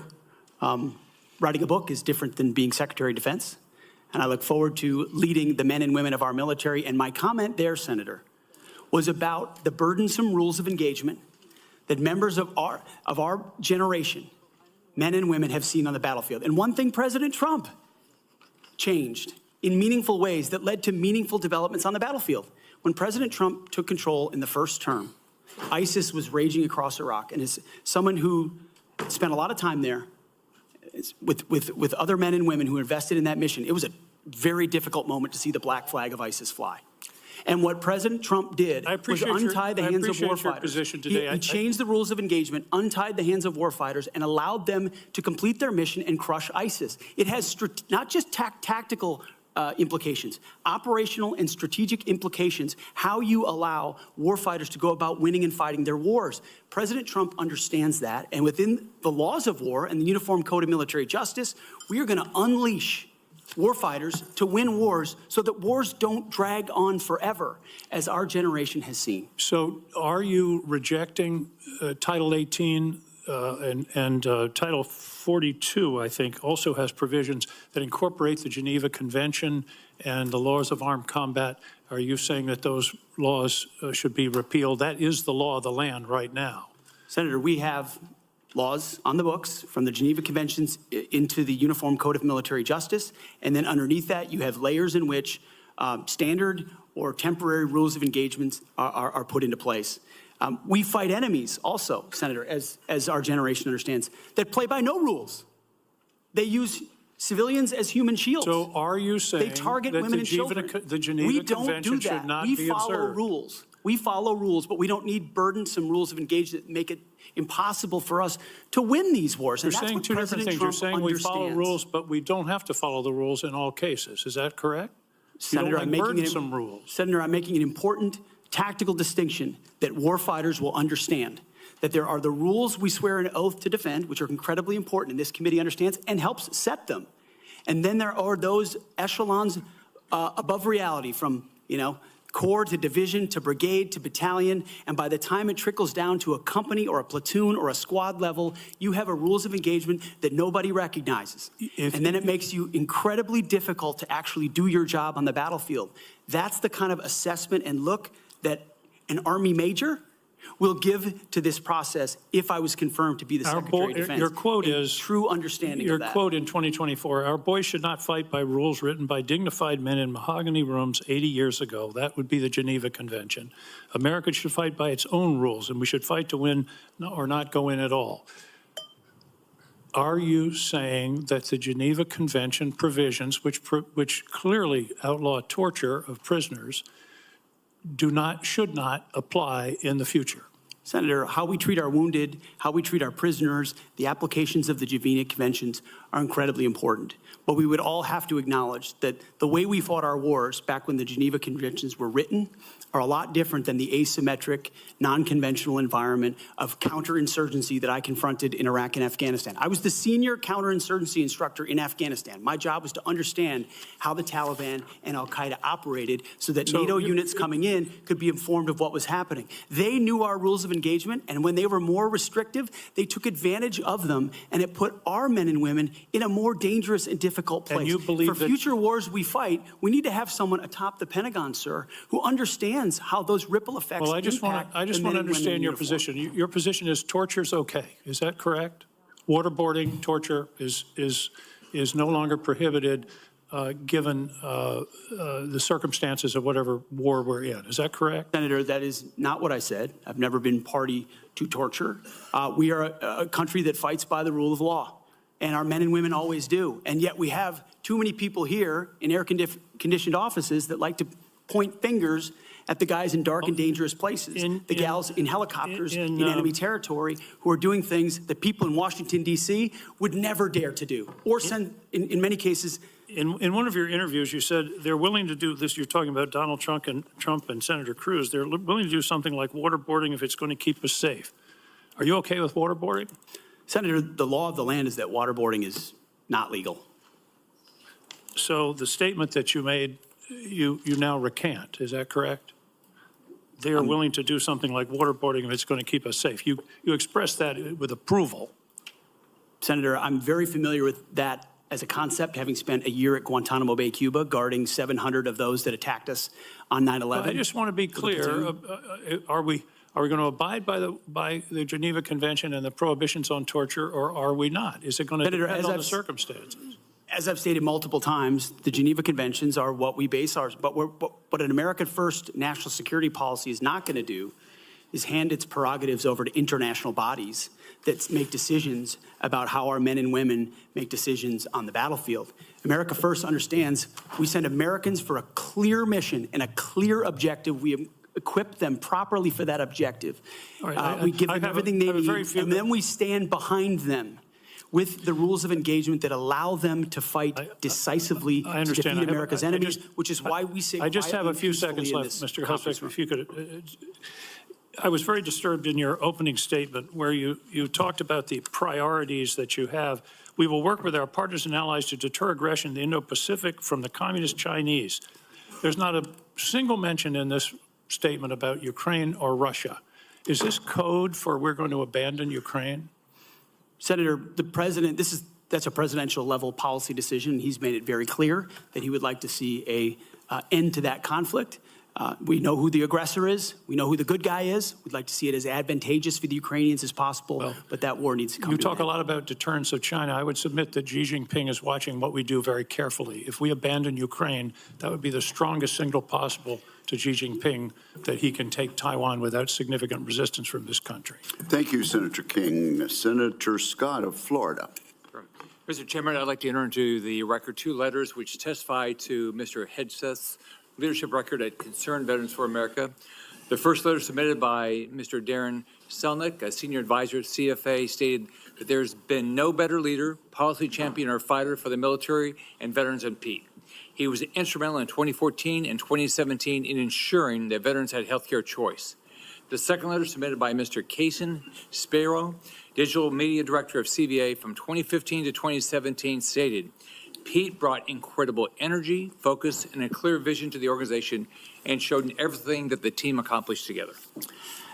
And I similarly asked to submit to the record a letter from Paul J. Roberts, retired Colonel, U.S. Army Special Forces, speaking to the unwavering integrity of Mr. Hegseth. Is there objection? Without objection, those 3 will be admitted. Senator Scott. All right. First, congratulations on your nomination. Thank you, Senator. And thank you for being willing to serve our nation. I served in the Navy. I'm really proud of my dad. He was crazy. He did all 4 combat jumps with the 82nd Airborne. He, after that, survived all that and fought in the Battle of the Bulge. And what they went through, it was hell. So I have a lot of respect for him and for everybody that puts on the uniform and serves in battle and has to lead people in battle, because being on a ship, that didn't happen to me, but I had a lot of friends that happened to, and it clearly happened to my dad. I've served on this committee for 6 years, 2 years under President Trump and the past 4 under President Joe Biden. I've seen how the Biden-Harris administration pushed the DOD to prioritize wokeness over being the most lethal military force in the world. It's our readiness, our national security, and our ability to recruit people who are willing to put their lives on the line for our country. Can you talk about some of the changes we can make to improve recruitment and rebuild our military into the most lethal force in the world? First of all, Senator, thank you for the question. Thank you for your time. I think the first and most important thing we could have done is elect Donald Trump as the new commander-in-chief, because past is prologue. Our warfighters understand what kind of commander-in-chief they're going to get in President Donald Trump, someone who stands behind them, someone who gives them clear missions, someone who ends wars decisively, and the issue of Ukraine was mentioned, and ensures new wars are not started. There was a minor incursion under Barack Obama into Crimea, followed by nothing under President Trump, followed by an all-out assault by Vladimir Putin into Ukraine under the Biden administration. That did not happen under Donald Trump. Donald Trump managed the Taliban. Under the Biden administration, Afghanistan collapsed tragically, ending in the lives of 13 at Abbey Gate, who we remember every single day, and no one was held accountable for that. Chinese spy balloons were flying over the country. None of that happened under Donald Trump, and our warfighters understand that. So there's no better recruiter, in my mind, for our military than President Donald Trump. My job is to come alongside him, should I be confirmed, and continue to emphasize his emphasis on warfighting, on getting anything that doesn't contribute to meritocracy out of how decisions are made inside the Pentagon. What gender you are, what race you are, your views on climate change, or whether you are a person of conscience and your faith should have no bearing on whether you get promoted or whether you're selected to go to West Point or whether you graduate from Ranger School. The only thing that should matter is how capable are you at your job? How excellent are you at your job? I served in multi-ethnic units in every place that I worked, every place that I served. None of that mattered. But suddenly we re-inject DEI and critical race theory, dividing troops into different categories, oppressor and oppressed, in ways that they otherwise just want to work together. That's why I've pointed out before, and I'll say it again, and because I'm sure it'll be quoted to me at some point. The dumbest phrase in military history is our unity is our strength. No, our shared purpose is our strength. Our shared mission is our strength. We are one DoD community of all committed to the same mission. Has nothing to do with your background. Has to do with what your commitment is to the country. And that is my solemn pledge to every single person that would put the uniform on and reflects President Trump's priorities as well. Senator. Thank you. You know, we talked a little bit about the fact the Pentagon can't do an audit, all right? Can you talk about, and I mean, to me, I've run big businesses. It's all about accountability. If you want to get an audit done, you can get an audit done. You might get a letter saying there's things you have to fix, but it all goes to accountability, and we haven't had it. So can you talk about how you bring accountability to the table, what you've done in the past, and what you're going to do with regard to bringing accountability to the Pentagon? I meant it when I said it in the opening statement, Senator. I know what I don't know. I know I've never run an organization of 3 million people with a budget of $850 billion. But what I do know is that I've led men and women. I've led people. And it's leadership of people and motivation of people and a clear vision of people where you build a team, cast that vision, empower people properly. I want smarter and more capable people around me than me. And you will get that at the department. I cast the clear vision, build the plan, work it. We set the metrics, and everyone is held accountable. I know our incoming businessman president believes in accountability and holding people accountable. That will happen at the Pentagon. I mean, this has been a problem for a long time. Secretary Rumsfeld gave a speech on September 10th, 2001 that's mostly forgotten. But it was about the need for acquisition reform, cutting tail to give to teeth to warfighters. And then 9/11 happened. And these are problems that have been persistent for a long time. But now we have new threats. And we need the urgency of this moment. As you said, Mr. Chairman, the most dangerous moment we've been since the end of the Cold War and possibly since World War II. The urgency to do everything possible to get the capabilities into the hands of warfighters, Emergency Powers Defense Production Act, whatever it takes, and an audit is certainly part of it. Why do you want to do this? Why do you want to do this job? What drives you? You have 30 seconds. Because I love my country, Senator, and I've dedicated my life to the warfighters. People see me as someone who hosts a morning show on television. But people that really know me know where my heart's at. It's with the guys in this audience who've had my back, and I've had theirs. We've been in some of the darkest and most difficult places you can ever be in. You come back a different person. And only by the grace of God am I here before you today. I'm doing this job for them, for all of them. Thank you, Mr. Hegseth. Senator Warren. Thank you, Mr. Chairman. And Mr. Hegseth, thank you. Thank you for your service. So if you're confirmed as Secretary of Defense, you will oversee our military, including about 250,000 women who currently serve on active duty in the Army, the Navy, the Air Force, the Space Forces, and the Marines. And I have serious concerns that your behavior toward women disqualifies you from serving in this role. Now, I've been trying to get answers from you for quite some time on this. You haven't wanted to meet or to answer any of my questions, so we'll just have to do it here and dive in. I want to pick up on some of the questions asked by Senators Shaheen and Gillibrand and Hirono.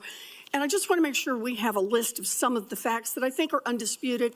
I'm not going to talk about anonymous sources. I'm just going to quote you directly. We've got the video. We've got it in print.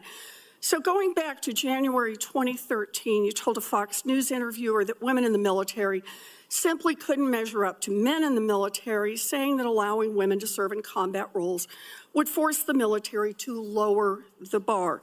You picked up on that same theme in 2015, making remarks on Fox News, referring to women in combat as, quote, it would erode standards. June 2024, you said on Ben Shapiro's podcast, quote, women shouldn't be in combat at all. And then, of course, we've talked about it in 2024. You published a book, and you say on page 26 of your book, we need moms, but not in the military, especially in combat units. Page 48 of your book, you claim that women should not be in combat roles because men are distracted by women. And then 10 weeks ago, you appeared on the Sean Ryan show and said, I'm straight up just saying we should not have women in combat roles. Now, I presume you recall making all these statements? Senator, I'm not familiar with the article you're pointing to in 2013, but it underscores my argument completely, because in that 2013 argument, I was talking about standards. So standards are what it's always been about, Let's not Senator. have this same fight again. Always been about Senate I've quoted standards. you directly. We've got the video. We're happy to show it. But I want to be clear here. For 12 years, you were quite open about your views, and your views were consistently the same. Women are inferior soldiers, sailors, Marines, airmen, and guardians.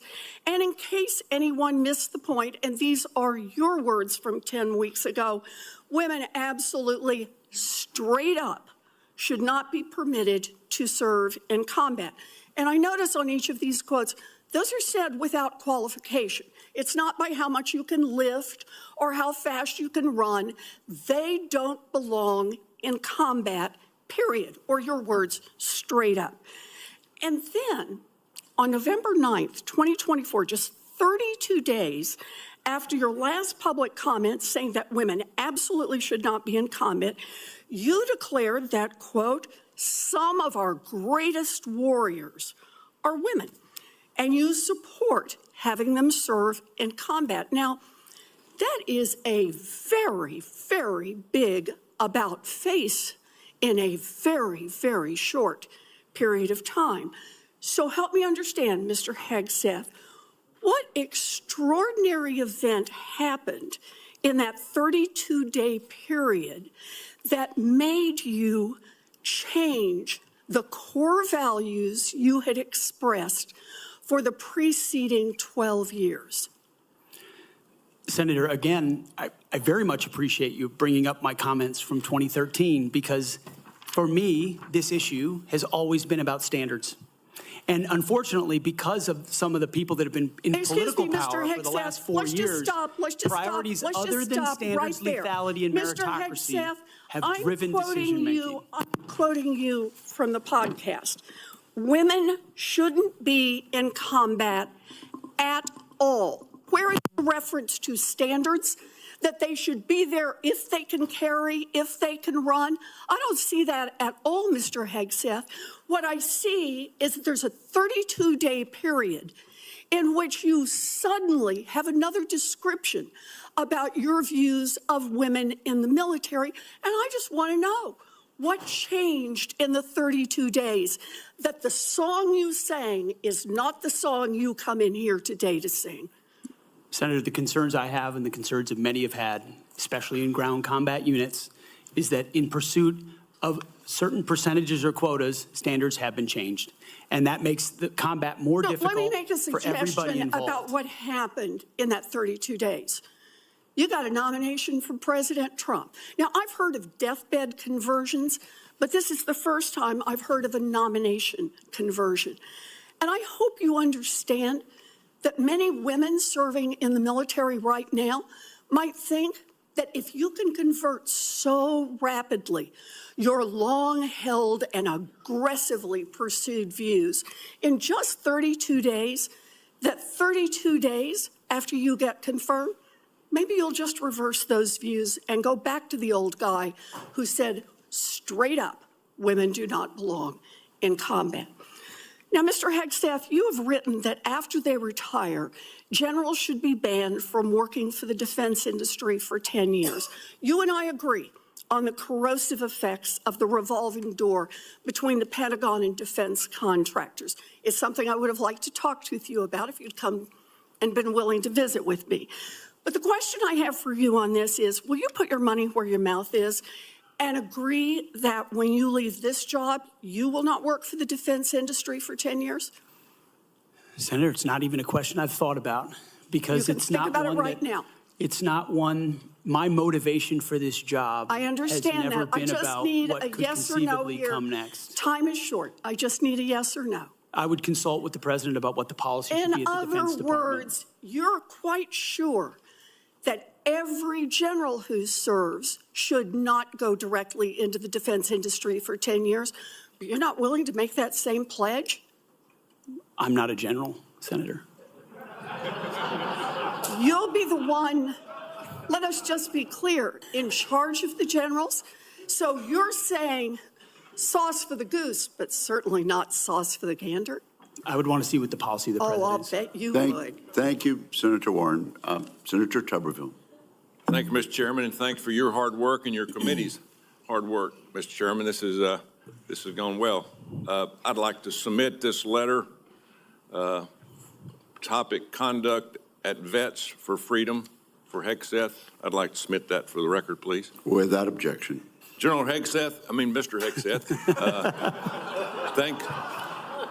thanks for being here today and with your family. I know this is tough. That's what it's all about, though. You're a tough guy. Been here for a while. Never seen this many people that here for a support of a nominee. That's impressive. I met with a lot of them yesterday, and they are very passionate. So thank you for willing to take this on, and congratulations on your nomination. I'm worried about recruiting. I mean, we can look at everything out there and talk about all these things, these narratives, but at the end of the day, I came from a team sport where the players actually won the games. And that's what's going to happen here. You're not going to win the game. Now, you're going to set the precedent, and you're going to get the blame or the credit, but there's going to be people that's going to be under you that's going to set the precedent for the future of our country. Now, the war games that we play on our computers with our adversaries right now, for us, it don't look good because our military, we're in trouble. Our whole country's in trouble. Thank God President Trump got elected November the 5th. We couldn't kept down this same path. That could not happen. I met with a couple of generals this summer. Coach, we're spending more money on transgender restrooms than we are coverings for $100 million airplanes. That's not acceptable. We can't do that. That's not what this is about. Met with a couple of Navy SEALs not too long ago. They just got back from crawling around in the mud and the muck overseas, unknown places. Couldn't tell you where they've been, carrying a weapon, obviously protecting us and our allies. And the first week they're back, what'd they do? They had to go through a week of DEI training. Both are now out. They give it up. It was embarrassing to them of what they had to do. We've lost all sight of what we're doing in our military, lost all sight. It starts with leadership, and it starts with recruiting. Well, when a young man used to, when I was growing up, if you couldn't afford to go to college, you had the opportunity to go to the military where you could learn a trade. You could learn, you could make a living for your family, and eventually possibly get an education. That was a good alternative.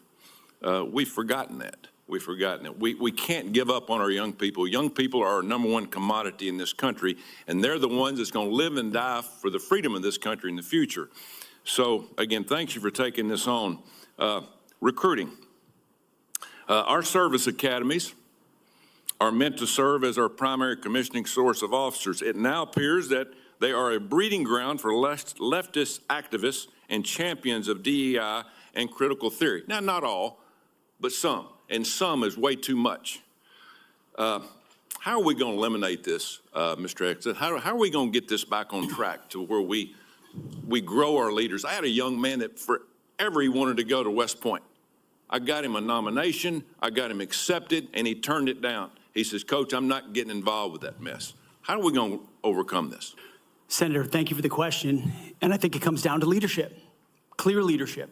From President Trump through me, should I be nominated? And that's what soldiers, sailors, airmen, Marines, and Guardians see, is clear leadership. It says, this is what we believe. This is the mission we're going to give you. Here's the equipment we're going to give you, and here's how we're going to support you. Because the military, at a lot of levels, Senator, has been for generations a family business. You know, my grandfather served, my father served, I served, my daughter served. The chain that chain has started to break with generations of people my age and older talking to their kids and grandkids, wondering, pondering, do I want them to serve? Will my country use them responsibly? When that kind of doubt is cast, you get serious recruiting problems like we do right now. You get questions about whether I want my son or daughter to follow my path in West Point, which I've heard multiple times. Would I want my... And so you have to rip, root, and branch the politics and divisive policies out of these institutions and then focus them on creating and preparing actual future military leadership. West Point traditionally is focused on engineering, and rightfully so, because in our fighting forces across all services, we need the best and brightest minds in engineering, in addition to military studies. That's what I did at ROTC at Princeton, military science.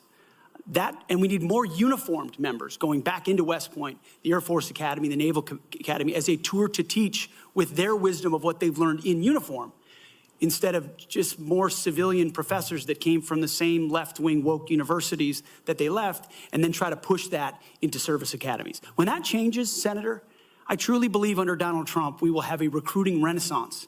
That sends signals to the world, to our enemies and our allies alike, that America's back. And thankfully, then we have the men and women of our country willing to want to serve. Thank you. And it's about attitude, too. And I love your attitude. You've got to be motivated. You've got to understand that people, they will hook up with you. They will understand and learn under their leaders. Why would you fight for a country that you don't love? That's what I keep hearing from a lot of our college kids that they're getting from these woke universities that they go to. Now, and I worked at a lot of them. That is one of the excuses I get from our kids. We've got to break that. Another one. According to the Pentagon, between 2001 and 2024, the number of civilian employees in the Office of the Secretary of Defense has nearly doubled from 1,500 to 3,000. Civilians on Joint Chiefs has increased from 191 to almost 1,000. Our military end strength goes down. Our staff numbers are exploding. What are you going to do about that? Senator, we're going to address that. We won World War II with 7 four-star generals. Today, we have 44 four-star generals. There's an inverse relationship between the size of staffs and victory on the battlefield. We don't need more bureaucracy at the top. We need more warfighters empowered at the bottom. So it's going to be my job working with those that we hire and those inside the administration to identify those places where fat can be cut so it can go toward lethality. Thank you, Senator Tuberville. Senator Peters. Thank you, Mr. Chairman. Mr. Hegseth, welcome to this committee. Thank you. You know, we have far too much partisanship in our country right now. I think it's eating away at the fabric of what has always made this country great, about bringing people together from all sorts of backgrounds, all sorts of experiences. And we know that in our motto, together as one, we are strong. And so we in this committee, and certainly I speak for myself, but I think I speak for many of my colleagues, want to take partisanship out of this proceeding as much as we can. I'm not naive. It's out there. I get it. But we've got to try to take that out. And I want you to know that as a member of this committee, I have voted in a bipartisan way for secretaries of defense. I voted for 2 secretaries of defense when Donald Trump was previously president. We had those 2. We had, I think, 5 total secretaries of defense during that 4-year period. So we want to keep that in mind as to what we might see in this coming administration. But I voted, and we voted by a big margin for those folks as well. But part of that was the process and having an opportunity to get to know the person and understand their qualifications and understand the standards. You know, I made repeated requests to meet with you prior to this meeting. I know many of my other colleagues also wanted to meet with you. I did that with the other nominees that I was happy to vote for. I thought they were highly qualified individuals and true professionals. And yet I could never get a meeting with you. Was there a reason you were afraid to have one-on-one meetings with some of my colleagues before the hearing? Senator, I know there was a great deal of outreach to multiple offices. Schedules get full. There's a lot going on. I was ready. And I welcome the opportunity, I was pending ready. my schedule, to have an opportunity to sit down. I was ready. It would have been so much better to have that opportunity to talk beforehand. I think that's a big mistake, and it doesn't set us on a good course when you refuse to meet with people and have a professional conversation about the huge challenges that we face at the Department of Defense. My colleagues, the folks who introduced you and others, the chairman has mentioned about the management of the DoD is a concern, cost overruns, delays on weapon systems. We need strong management at the Department of Defense, first and foremost. We've got to have someone who's going to grab the reins and give the taxpayers value for having the most lethal fighting force in the world that defends freedoms, but we got to do it in an efficient way. I've heard about the jobs you've had in the past. Let's just talk about qualifications. I know you had 2 previous positions. How many people reported to you in those positions? Senator, at Vets for Freedom, we were a small upstart. Our focus was just the number, working please. on Capitol Hill, going back to the battlefield Just to the support number. warfighters. Just the number, please. We probably had 8 to 10 full-time staff and lots of volunteers. So you had 8. Has there been any other? We've heard about the 2, and certainly there's been a lot of talk about the mismanagement, et cetera, et cetera. I'm just curious. I won't go into that. Just curious. So you had 8 there.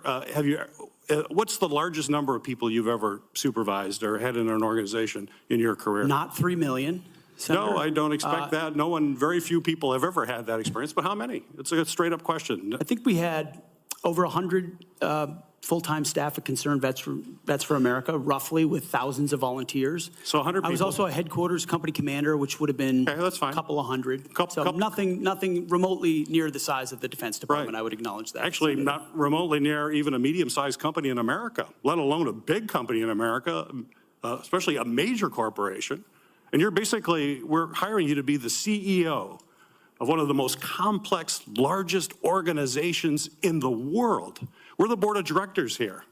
I don't know of any corporate board of directors that would hire a CEO for a major company if they came and said, you know, I supervised 100 people before.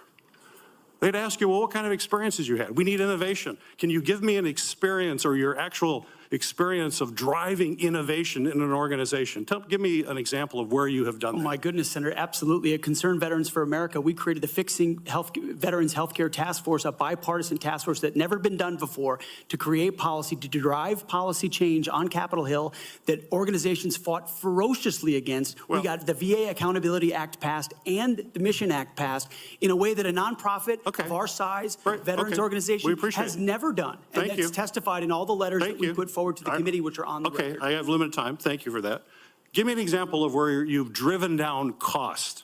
I've heard the examples that Senator Blumenthal gave. The cost was a real problem for you in your 50-person organization that you actually raised a lot less than what you actually spent. Did you drive costs down? If in a 50-person organization, let me tell you, we've got to drive costs down dramatically in an organization of 3 million people and hundreds of billions of dollars. You don't have that experience that you can talk about. To me, this is, or acquisition reform. Acquisition reform, you bring that up. Have you had experience in acquisition reform? I've written about and studied on acquisition reform. Have you actually done it? Because what we need in the hands of our warfighters better change, because we're not doing it well right now. It better, and we need people who have experience actually doing that. You know, you talk about standards. Again, I'm going to go back to a CEO of the most complex organization in the world. I don't think there's a board of directors in America that would hire you as a CEO with the kind of experience you have on your resume.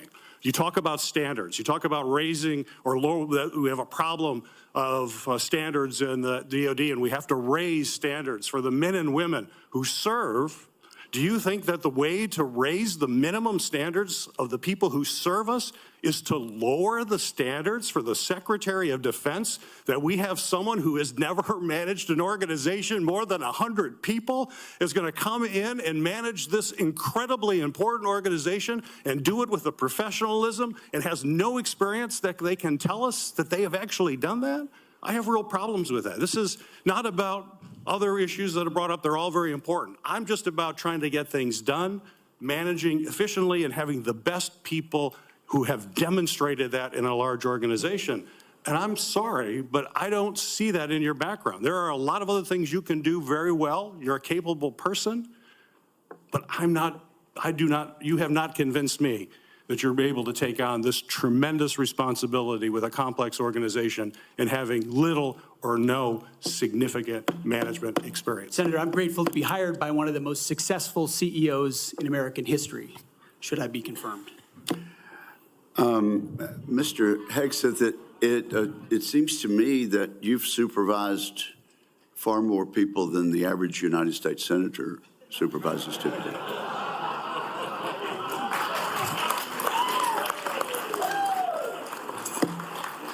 And except for former governors, Mr. Chairman. Senator Mullen, I understand you are yielding back your time and do not wish to ask questions. I was misinformed. Senator Mullen, okay. that's right. Caught me totally off guard there. I'd like to submit for the record signatures by 32 members of the House of Representatives who are veterans. The signatures call on the Senate to honor the constitutional duty of advise and consent by conducting a fair, thorough confirmation process that evaluates his nomination solely on the substance and merits. His distinguished military service, academic credentials, and a bold vision for revitalizing the national defense. I ask unanimous consent to enter into the record. Without objection. You know, there's a lot of talk going about, talking about qualifications and then about us hiring him if we are the board, but there's a lot of senators here I wouldn't have on my board because there is no qualifications except your age, and you got to be living in the state and you're a citizen of the United States to be a senator. Other than the fact we got to convince a lot of people to vote for us. And then when we start talking about qualifications for if you're qualified for it, could the chairman tell me what the qualifications are for the Secretary of Defense? Mr. Chairman, could you tell me what the qualifications are for the Secretary of Defense?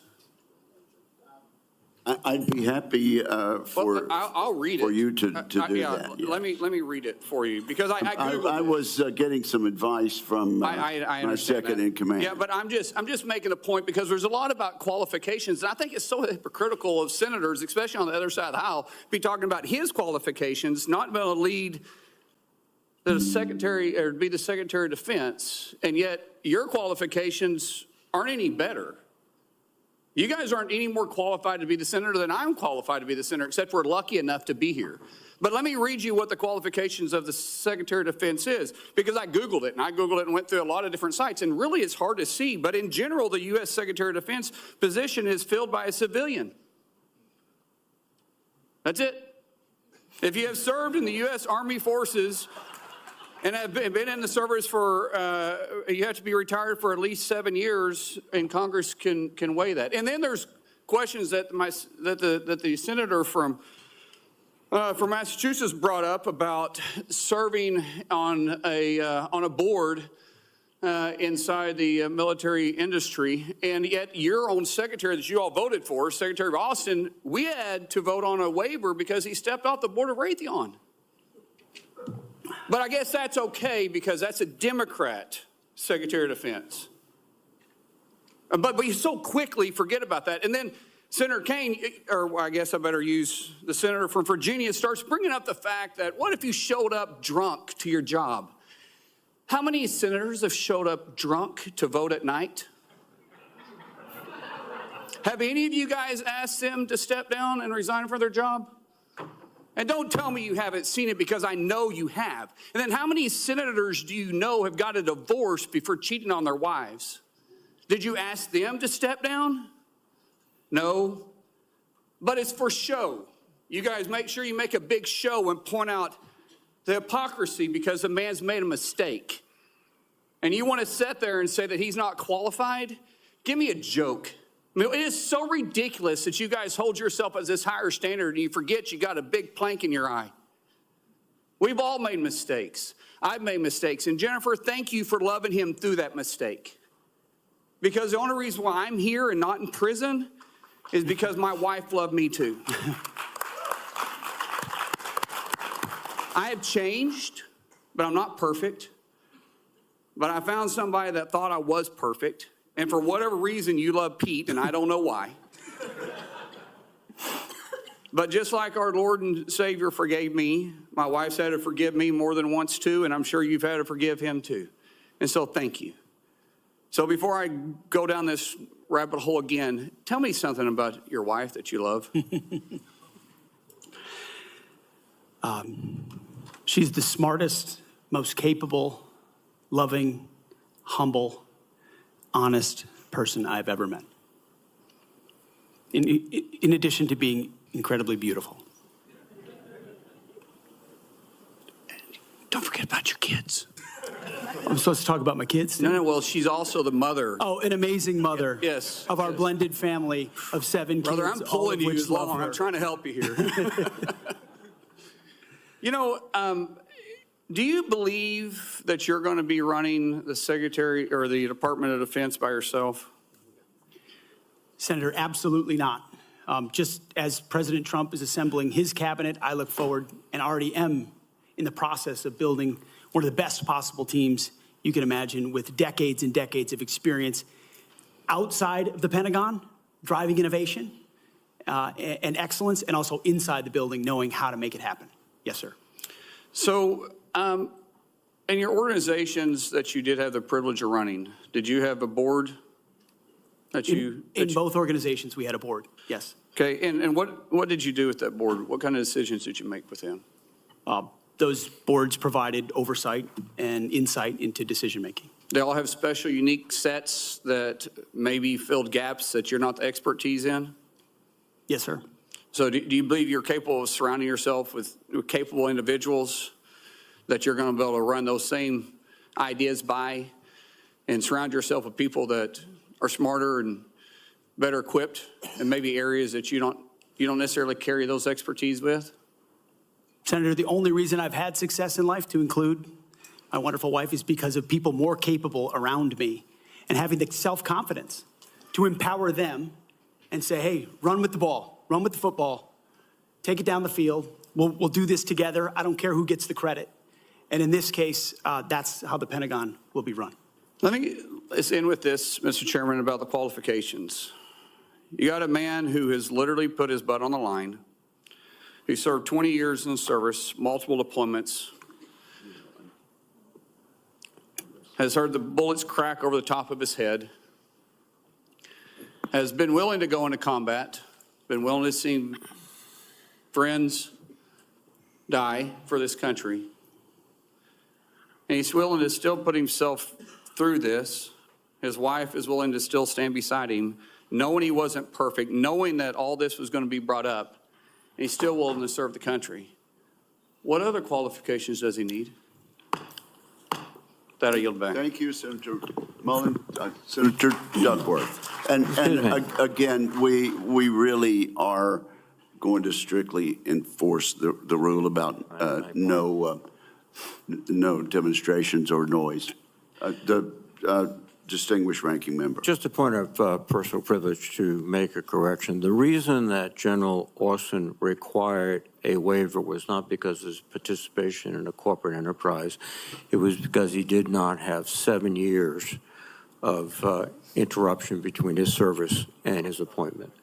Second point is that if any of us were appointed as Secretary of Defense, we would be subject to the same types of questions. And the case in point is Senator John Tower was nominated for Secretary of Defense. It was discovered by his colleagues that his behavior was not commensurate with the responsibilities despite his service, and he was voted down. Thank you. Thank you, Mr. Chairman. Senator Duckworth, you are recognized. Thank you, Mr. Chairman. And also, Secretary Mattis had to have this waiver as well. Mr. Hegseth, this hearing is about whether you are qualified to be Secretary of Defense, and one of the qualifications, to answer my colleague's question, is to actually win the votes of every member of this committee and to be confirmed by the United States Senate. And you need to convince us that you're worthy of that vote, because the people of the state of Illinois voted for me to be their senator so that I could cast that vote when it comes to picking who is going to be the next Secretary of Defense. This hearing now seems to be a hearing about whether or not women are qualified to serve in combat, and not about whether or not you are qualified to be Secretary of Defense. And let me just say that the American people need a SecDef who's ready to lead on day one. You are not that person. Our adversaries watch closely during times of transition, and any sense that the Department of Defense that keeps us safe is being steered by someone who's wholly unprepared for the job puts America at risk, and I am not willing to do that.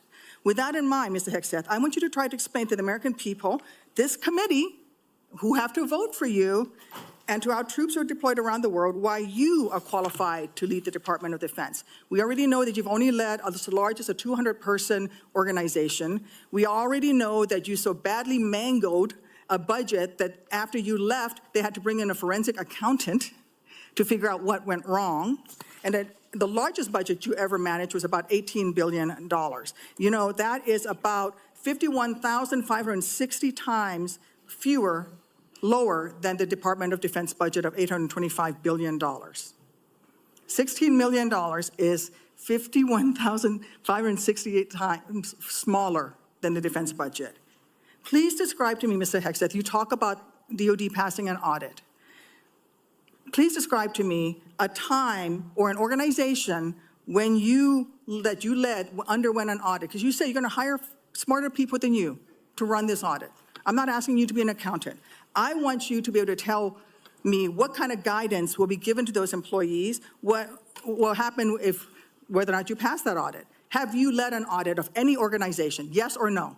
I don't want a long answer, yes or no. Have you led an audit of any organization of which you were in charge? Senator, in both of the organizations I ran, we were always completely fiscally responsible. Yes or no, did you lead an audit? And the way yes my or leadership no, has did you lead been an audit? stated Yes or has no? been completely What are you afraid of? You can't answer this question. Yes or no, did you lead an audit? Do you not know this answer? Senator, every part of my leadership of these organizations has been misrepresented I will take that as a no. What were the findings? So there were no findings because you've never led an audit. What guidance did you give the auditors? None, because you've never led an audit. Nobody expects you to be an accountant, Mr. Hegseth. What we expect is for you to understand the complexity of this Pentagon budget process that is absolutely necessary to outfit our warfighters.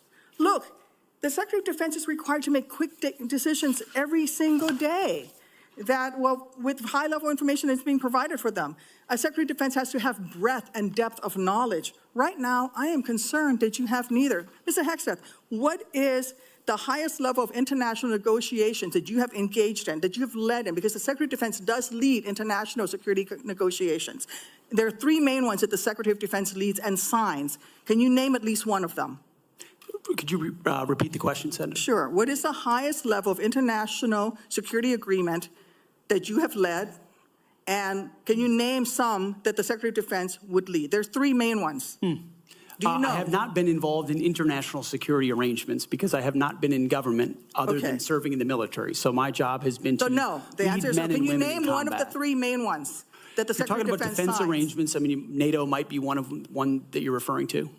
Status of Forces Agreement would be one of them. Status of Forces Agreement. I've been a part of teaching about Status of Forces Agreements. But you don't remember to mention it?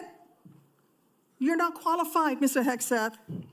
You're not qualified. You talk about repairing our defense industrial complex. You're not qualified to that. You could do acquisition and cross-servicing agreements, which essentially are security agreements. You can't even mention that. You've done none of those. You talked about the Indo-Pacific a little bit, and I'm glad that you mentioned it. Can you name the importance of at least one of the nations in the ASEAN, and what type of agreement we have with at least one of those nations? And how many nations are in ASEAN, by the way? I couldn't tell you the exact amount of nations in that, but I know we have allies in South Korea and Japan and in AUKUS with Australia, trying to work on submarines with them. Mr. Hegseth, none of those countries are in ASEAN. None of those three countries that you've mentioned are in ASEAN. I suggest you do a little homework before you prepare for these types of negotiations. Listen, Mr. Hegseth, We ask our troops to go into harm's way all the time. We ask them to go into harm's way. And this behind me is a copy of the Soldier's Creed, a copy that usually hangs over my desk here in the Senate, and you should be familiar with it. It's the same copy that hung over my desk at Walter Reed every single day that I woke up and fought my way back because I wanted to go back and serve next to my buddies who saved my life. This same copy, these words are repeated over and over and over again.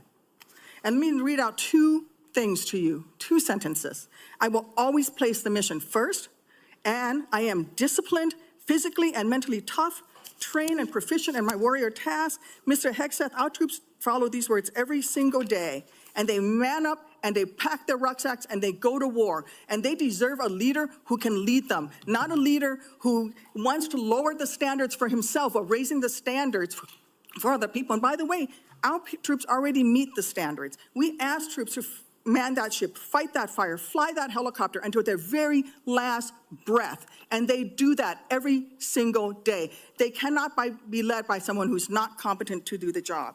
How can we ask these warriors to train and perform the absolute highest standards when you are asking us to lower the standards to make you the Secretary of Defense simply because you are buddies with our president-elect? And by the way, he has filed for bankruptcy 6 times. I'm not quite sure he's the kind of CEO you want to refer to as a successful businessman.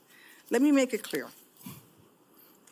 You can't seem to grasp that there is no U.S. military as we know it without the incredible women that we serve.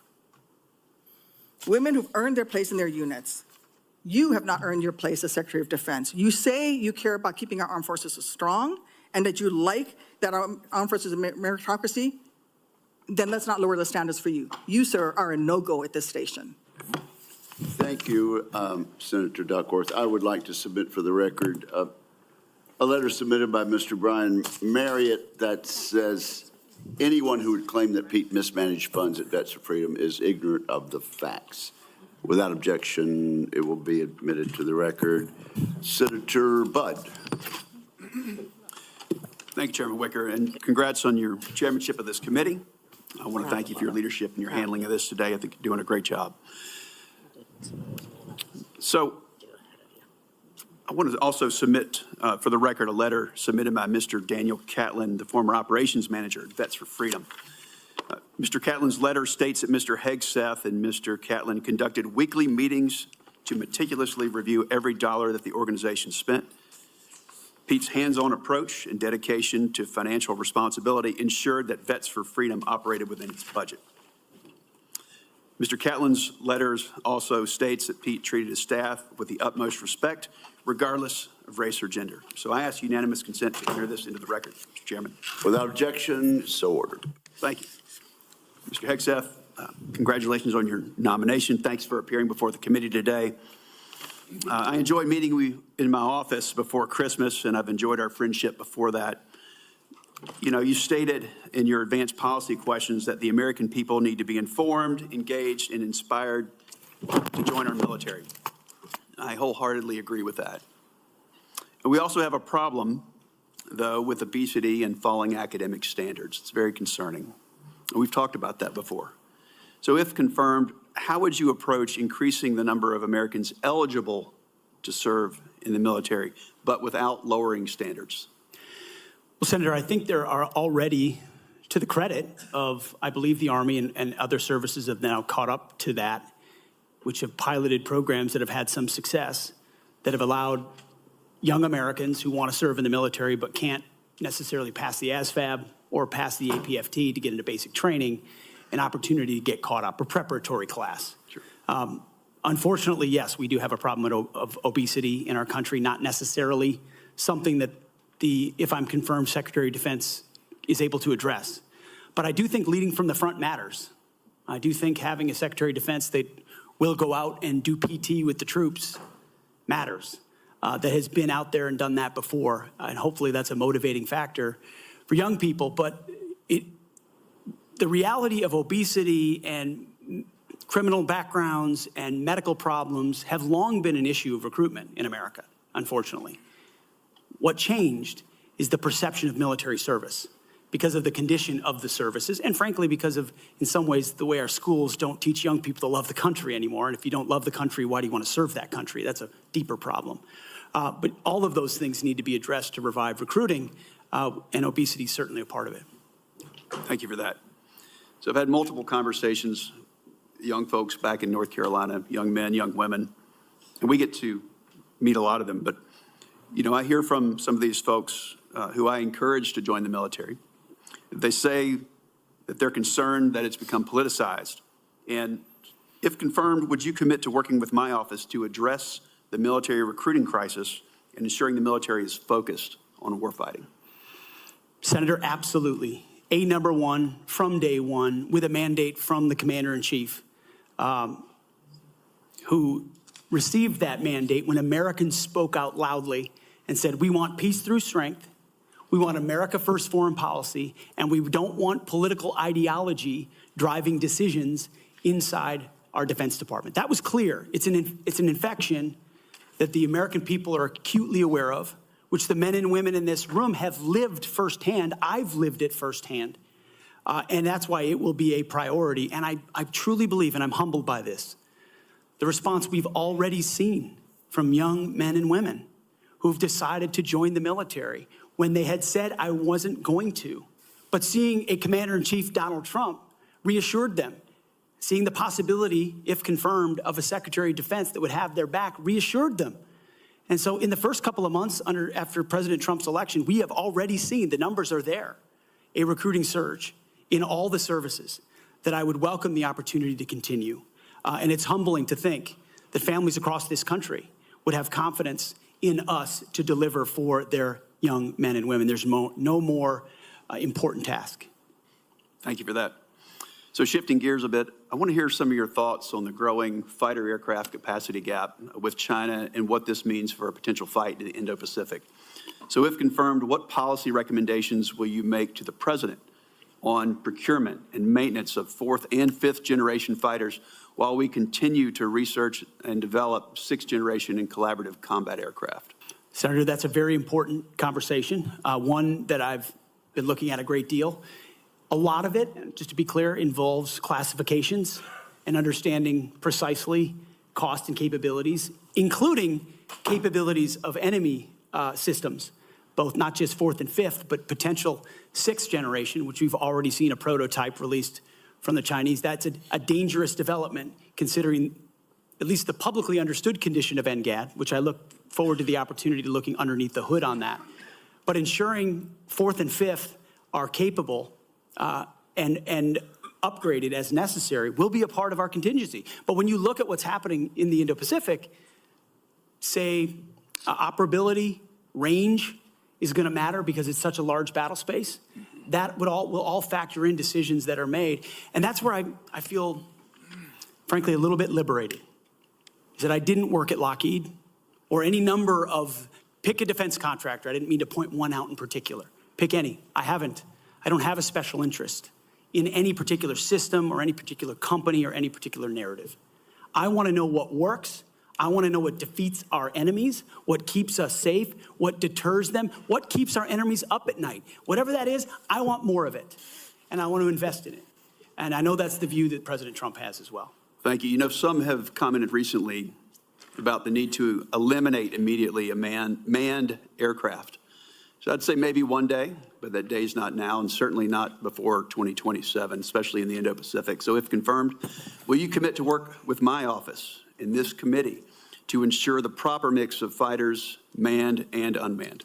I look forward to working with you on that, Senator, because unmanned will be a very important part of the way future wars are fought.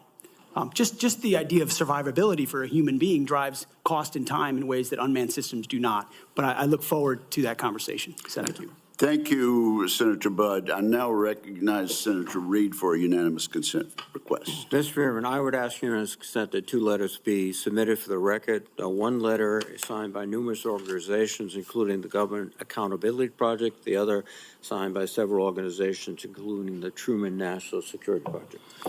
Without objection, so ordered. Now, Senator Kelly, Senator Rosen got here after the gavel went down. Do you really want to go ahead of her? I am going to defer to my good friend and colleague, Senator Rosen, That from is the a really great good- state of Nevada. Really good decision. Senator Rosen, you are recognized. And thank you, Senator Kelly. I owe you one. Thank you, Chairman Wicker, Ranking Member Reed, for holding this hearing. And Mr. Hegseth, I appreciate your service and your willingness to serve again. However, I am deeply disappointed that you would not agree to meet with me, as other members have said on this committee prior to this hearing, as is the precedent for this committee and others. So let me tell you a little bit about what I would have talked about had you made yourself available prior to the hearing.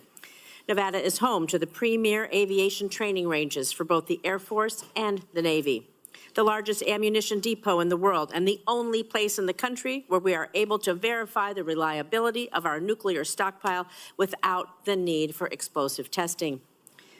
The Nevada National Guard is one of the only few units across the country with the mission of fighting wildfires. That's for another hearing. And currently activated to fight the devastating fires around Los Angeles in support of our neighbors.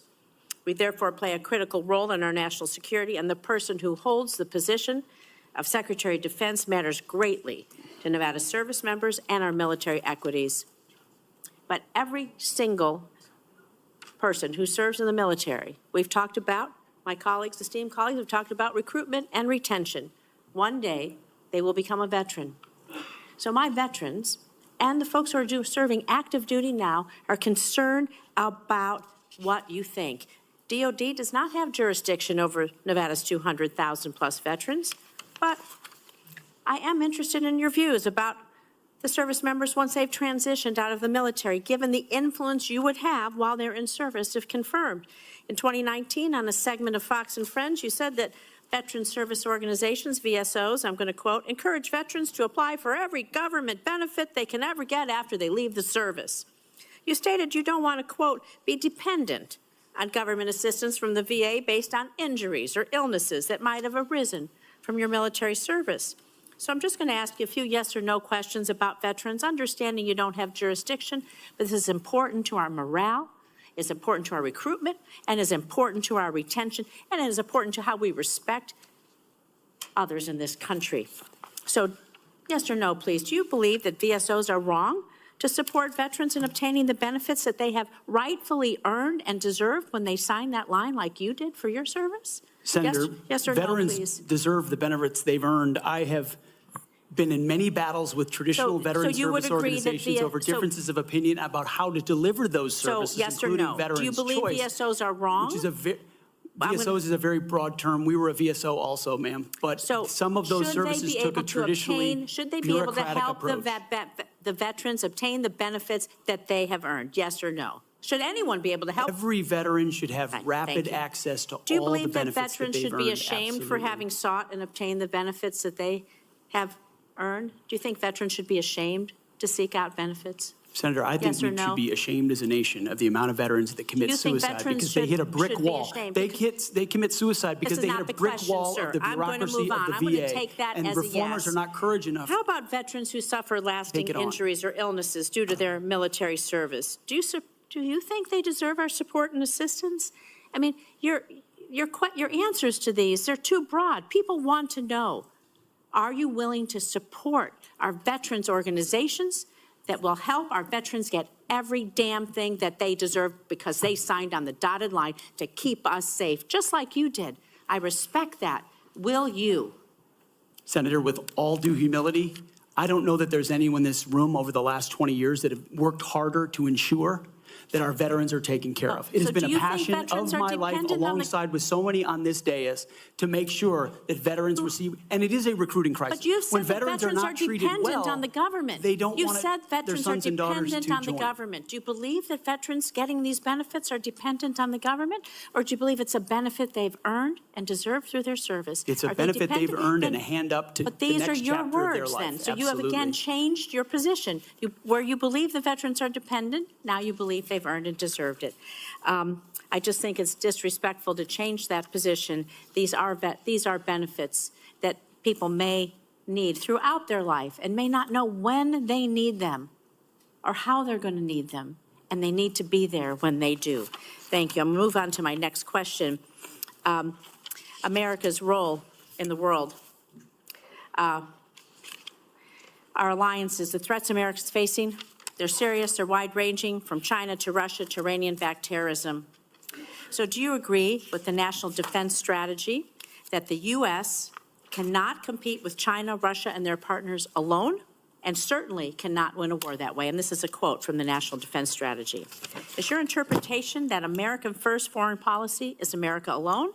Does that include abandoning our allies and partners such as NATO, Taiwan, Israel, and others? And if we can't win alone and we don't strengthen our strategic partnerships, I would say that position, your position, places on a strategic path to lose to our adversaries. So maybe you're okay with choosing that path for America. I want to know how you square that position with the positions you articulated in your book, where you wrote that NATO is at relic, at best a distraction, and should be scrapped and remade. Are you okay with sending us down a path where we can't win? Senator, the world has had, our friends in the world have had no better ally. Our allies and partners have had no better friend than President Donald Trump, who's reinvigorated a NATO alliance, who's stood behind Israel in every way, in ways this administration has not. He has ensured that the NATO alliance has become far more robust. He worked with allies in the Pacific as well. Is Donald Trump going to stand behind Ukraine? Are you going to stand behind Ukraine? You say he's the strongest president. President-elect Trump said he will end the war in Ukraine before he takes office. Okay, so less than a week before he's inaugurated, to the best of your knowledge. Do you have knowledge of a plan that he's going to use to rapidly end the war with Ukraine? Do you believe it's feasible, that it does not make unacceptable concessions to Vladimir Putin, who is a brutal dictator? And are you going to give President-elect Trump the military advice that you have given others to achieve the objective of us winning the war in Ukraine? How do you think a rapid end to the war that Vladimir Putin started will affect the United States standing across the world? Senator, I will always give clear guidance, clear guidance, best guidance to the President of the United States on matters like that. Do you think that if we concede to Vladimir Putin that that will hurt our credibility with our allies and partners? And do you not believe that our adversaries are watching? Perhaps you can take that for the record, Mr. Hegseth. Senator Schmidt. Thank you, Mr. Chairman. I'd like to submit for the record a letter submitted by Mr. Christopher Ahn, the former Director of Operations for Vets for Freedom. Mr. Ahn, his letter states that the suggestion, quote, the suggestion that funds were misused for personal gain, lavish parties, or other improper purposes is categorically false. Throughout my time working with Pete Hegseth, he consistently demonstrated exceptional integrity and leadership. I asked unanimous consent to enter this letter into the record. Without objection, so ordered. Senator Schmidt. Thank you, Mr. Chairman. Mr. Hegseth, good to see you here today. Thank you for your service. Thank you, Senator. And your willingness to serve. I also want to thank you for your clarity in articulating the vision you have for the Department of Defense in restoring an ethos, a warrior ethos. Which is in stark contrast to the ethos we've seen the last 4 years, which is of weakness and wokeness. And I want to drill down on a few things specifically and exactly how we've gotten to where we've gotten with recruiting and morale. DEI. There's been a little bit of discussion about this, but for those watching at home, DEI is not about giving everybody opportunity. It is rooted in cultural Marxism. The idea that you pit the room, any room, with oppressor versus oppressed. It's race essentialism, and it is poison. It has no business whatsoever in our military. I think the American people have spoken loudly and clearly about this. They're tired of this. They're tired of woke ideology. And to my Democrat colleagues on the other side, if you haven't picked up on that, you missed the plot. Because that's what November 5th partially was about. And so let's talk specifically about some of these DEI programs that have been funded. In our academies, specifically the Air Force Academy, it was advised as disfavored language to refer to your mom and dad as mom and dad. Okay? Dear mom and dad, I'm writing home. Don't say that. That's insane. We're all just people. You can't say that either. And in an effort to police this, in a 1984 Orwellian novel, there was actually an eyes and ears program to rat on your fellow students who might say mom and dad, or just say in a tough situation, you know what, we're all just people. Can't say that. This wasn't limited, by the way, to our academies. The Secretary of the Air Force, our current Secretary of the Air Force, in a memo from August of 2022, thought we had too many white officers, advocated for quotas. And if you crunch the numbers, that meant that 5,800 white officers who've worked really hard should be fired. In the United States of America, I don't know how we got here. And by the way, the Air Force isn't alone here. The Navy sort of touted a drag queen influencer. This stuff is insane.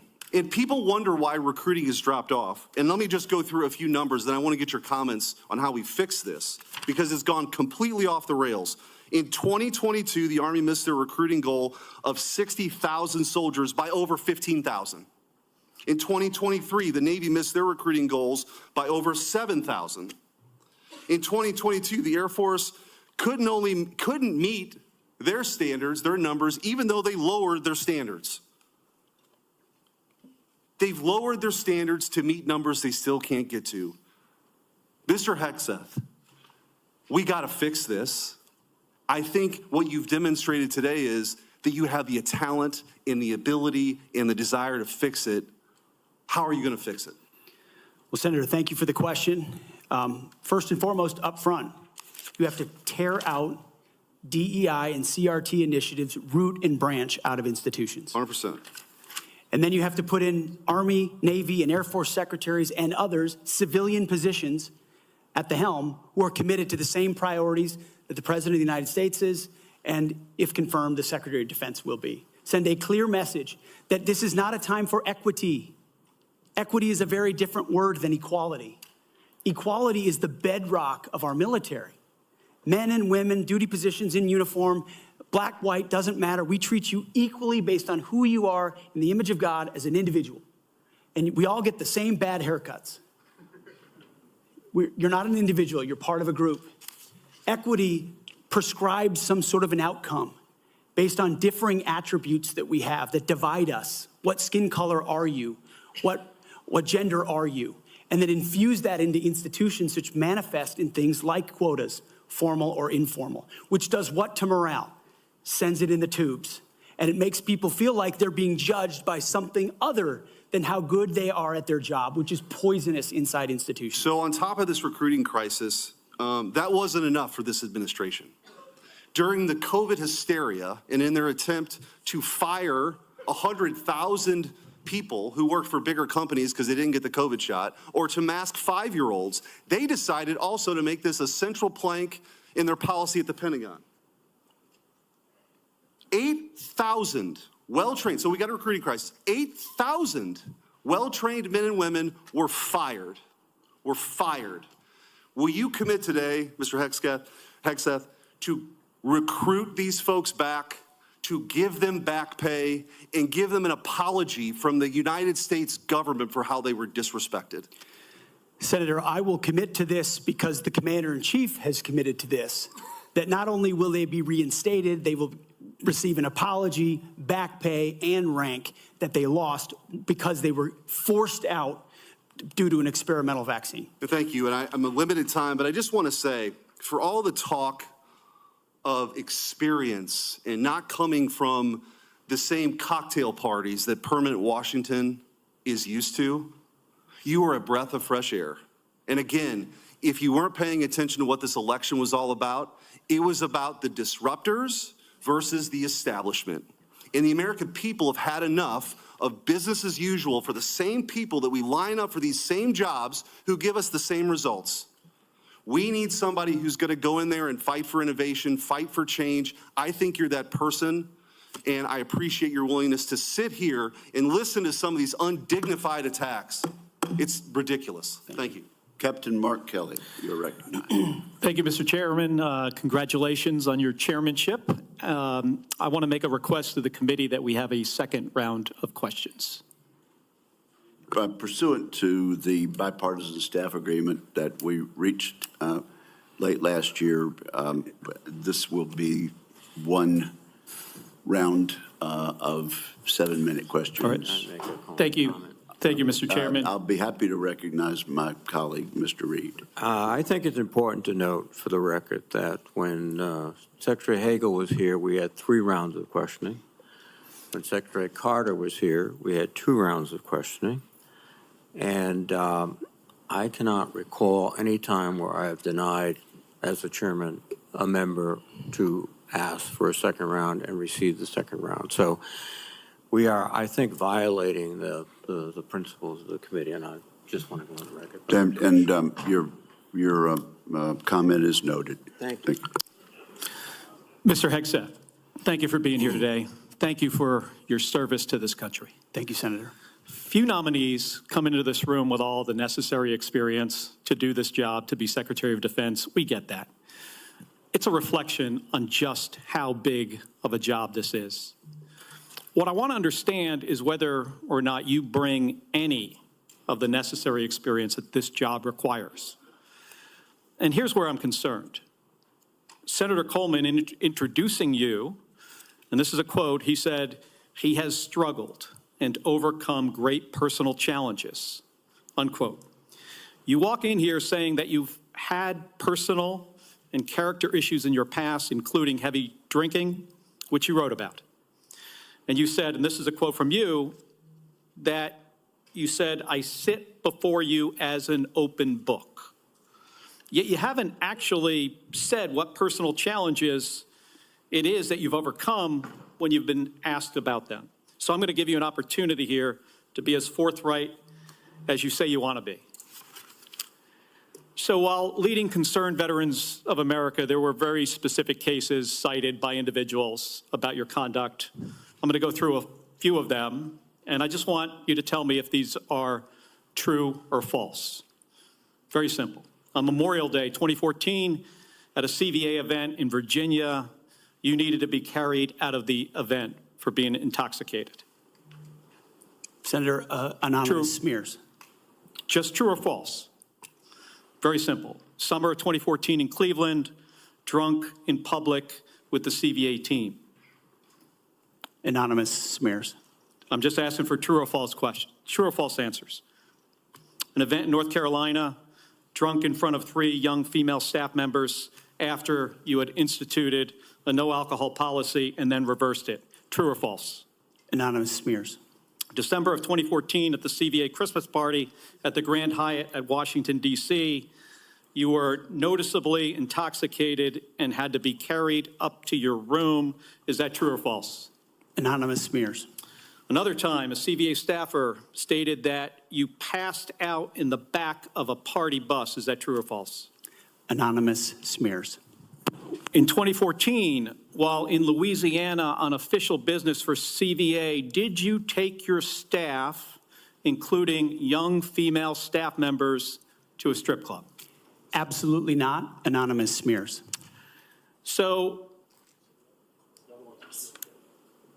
is it accurate that the organization reached a financial settlement with a female staffer who claimed to be at a strip club with you, and there was a colleague who attempted to sexually assault her?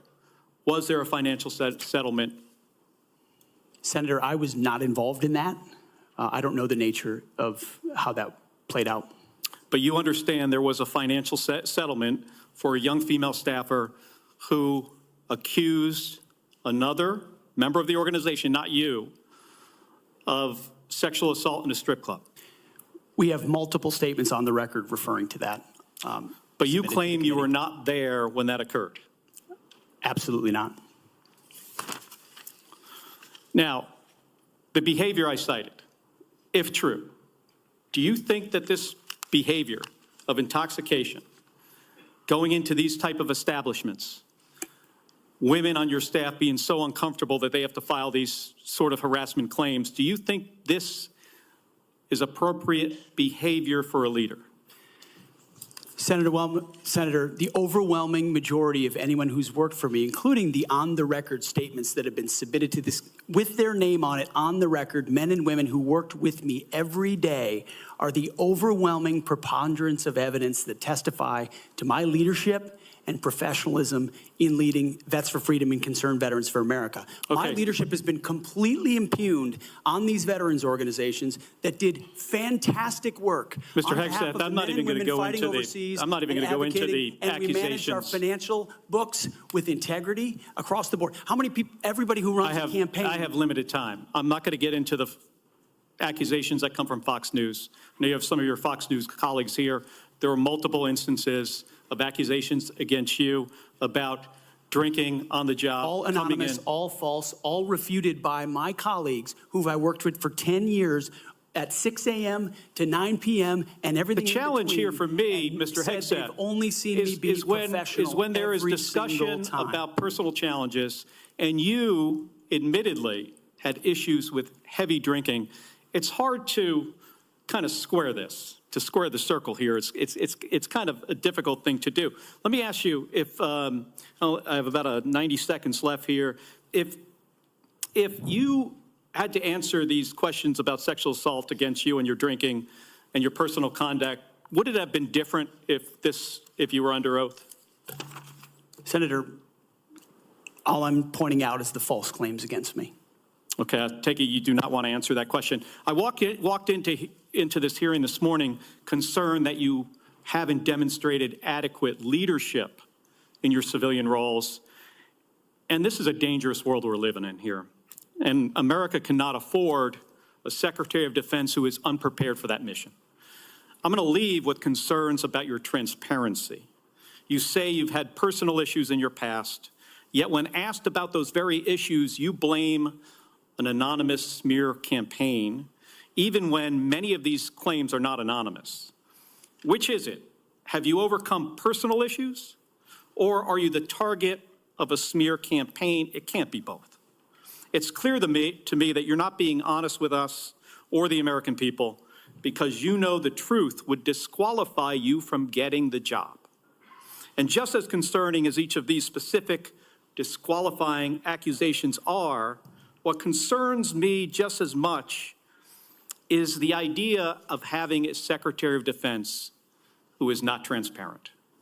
Thank you, Mr. Chairman. I yield back my 2 seconds. Thank you, Senator Kelly. I would, at this point, ask unanimous consent to introduce into the record letters by Tina Kingston, Louisiana State Director of Concerned Veterans for America, and Holly Talley, Louisiana Local Director of Concerned Veterans for America, attesting to the appropriateness of Mr. Hegseth's conduct with regard to female staffers. Without objection, that is added to the record. And Senator Banks, you are now recognized. Thank you, Mr. Chairman. Welcome, Mr. Hegseth. You have conducted yourself very well today. In fact, so well that I believe it's incumbent upon this committee to confirm you ASAP to get you on the job, to clean up the mess that we have at the Pentagon ongoing at this moment because of the leadership there over the last 4 years that's failed us. In President Biden's first year in office, the Department of Defense spent over 5 million man-hours on quote-unquote counter-extremism and diversity training, what you and I might call woke training or DEI. The administration has refused to provide us any more recent data than that first year, but we know that it's exponentially more man-hours wasted on DEI over the last 4 years. And I wonder, what do you make of that? What could those 5 million man-hours in that first year of Secretary Austin and President Biden's administration, what could those 5 million man-hours have been used for? Senator, that's a lot of service members sitting in a lot of briefs, hearing about a lot of threats or political perspectives that might be dangerous, that do not comport to threats that actually exist inside the force, or ideas that introduce critical race theory or DEI or climate change initiatives that they and their commands have to conform to. And every time one of those happens, it gets pushed down the chain of command.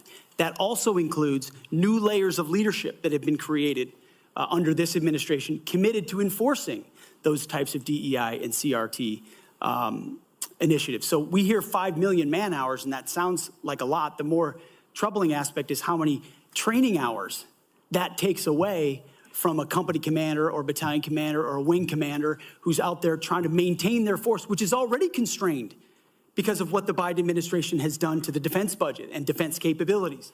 So they're having to choose between the political prerogatives of the civilians who are demanding more DEI and CRT and gender quotas and the readiness of their forces. And I believe this Pentagon is prepared because of our commander-in-chief for a Secretary of Defense, should I be confirmed, that laser focuses on these issues, and they're ready to respond. They want to pack their rucksacks and go train because they understand we live in a dangerous world. I think that's an important point, a key point, because months later, while the priority of the Biden-Austin-led Pentagon was on DEI and woke training, one of the biggest embarrassments in American history happened when we lost 13 of our heroes in the botched withdrawal from Afghanistan. Secretary Austin testified before the House Armed Services Committee a couple of years ago, and responding to a question from me said he had, quote, no regrets about what happened in Afghanistan. I wonder, what do you make of that? Senator, it's shameful.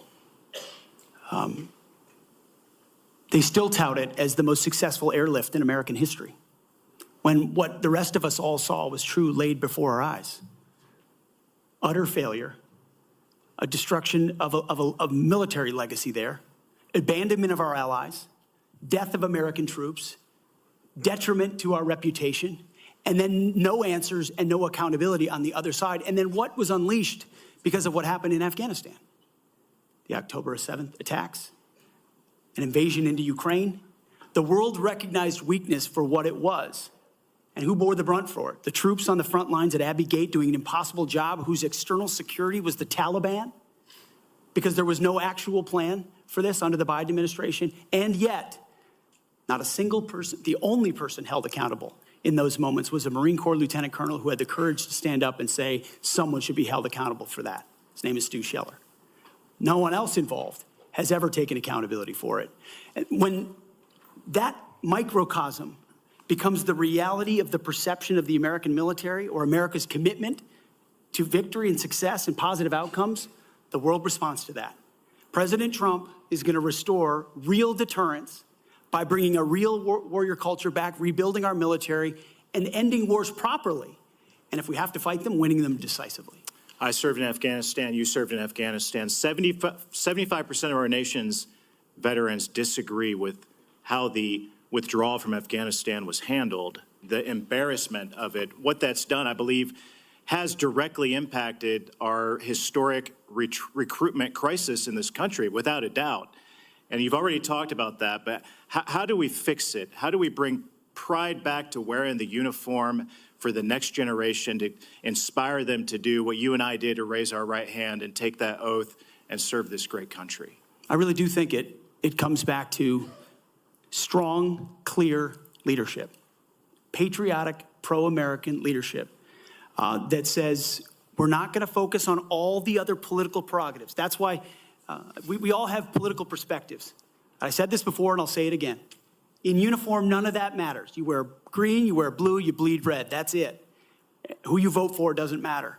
But when the perception of that changes, then you don't want people deciding whether to serve based on a political party in power. That's a dangerous thing for continuity inside your military. And it's fragile right now. President Trump, and if I'm confirmed with my leadership, we're going to restore the continuity of an apolitical military that acts decisively and only based on merit. They sound basic, but they're fundamental. You and I agree that wokeness is weakness. Mr. Hegseth, do you support racial quotas in recruitment or promotions in the United States military? Senator, I do not support any form of racial quota. Do you support affirmative action in our nation's military academies? Senator, I only support hiring and promoting and admitting the best and brightest, whatever their background is. I think that's very important.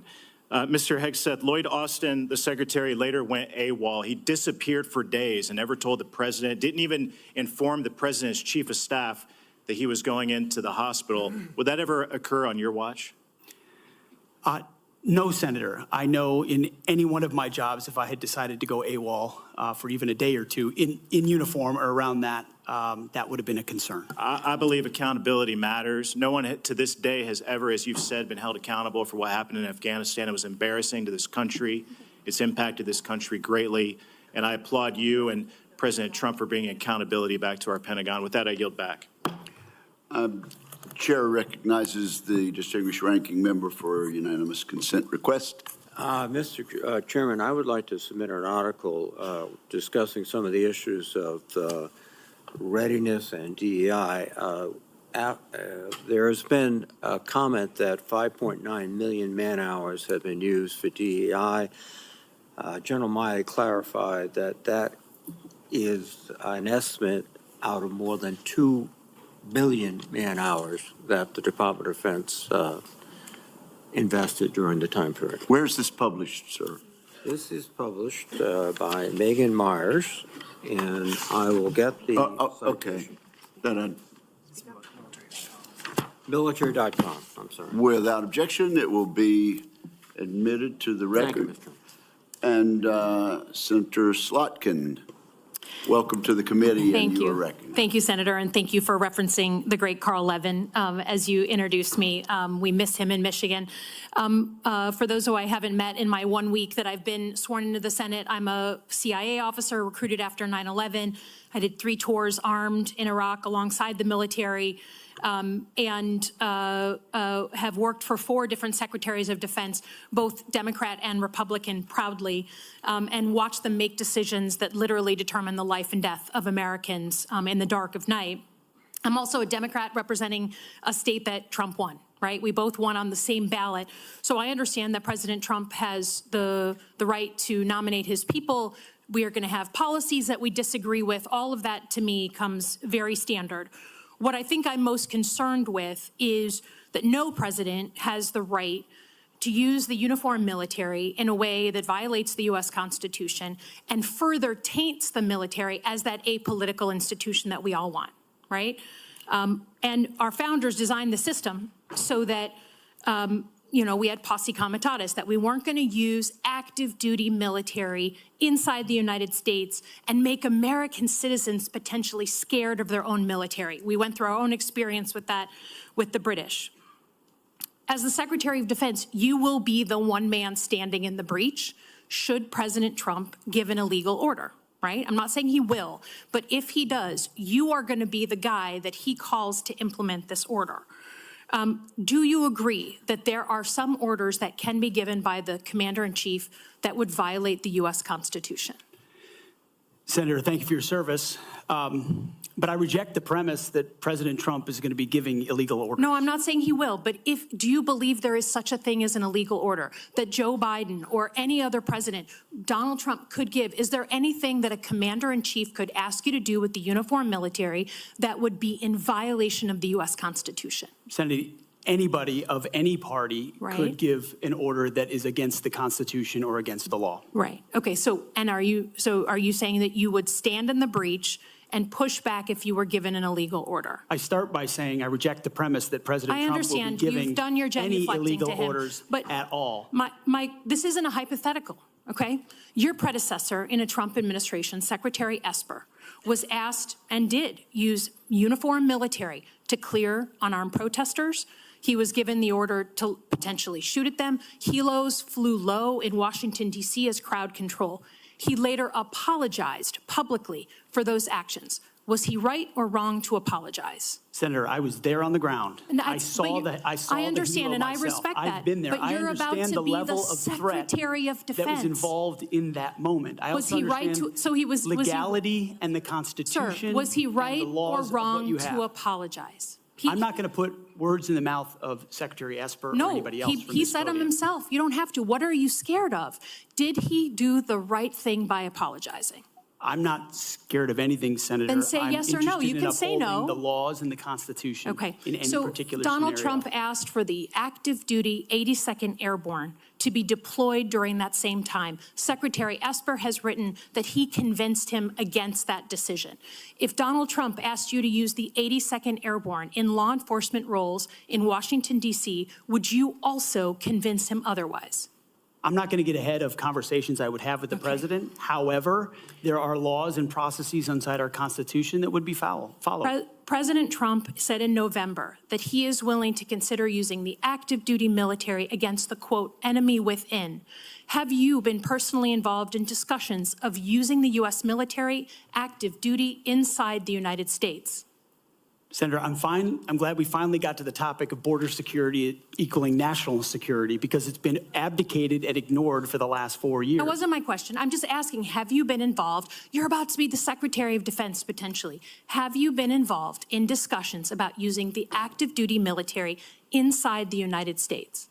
Senator, I am not yet the Secretary of Defense. Right. I'm if just confirmed, I would be party to any number of So you conversations. haven't been in any of these which conversations? I would not reveal what I have discussed with the President of the United States. Just have you been in conversations? You're going to be in charge of 3 million people, the active duty that I know you care about, I believe you care about.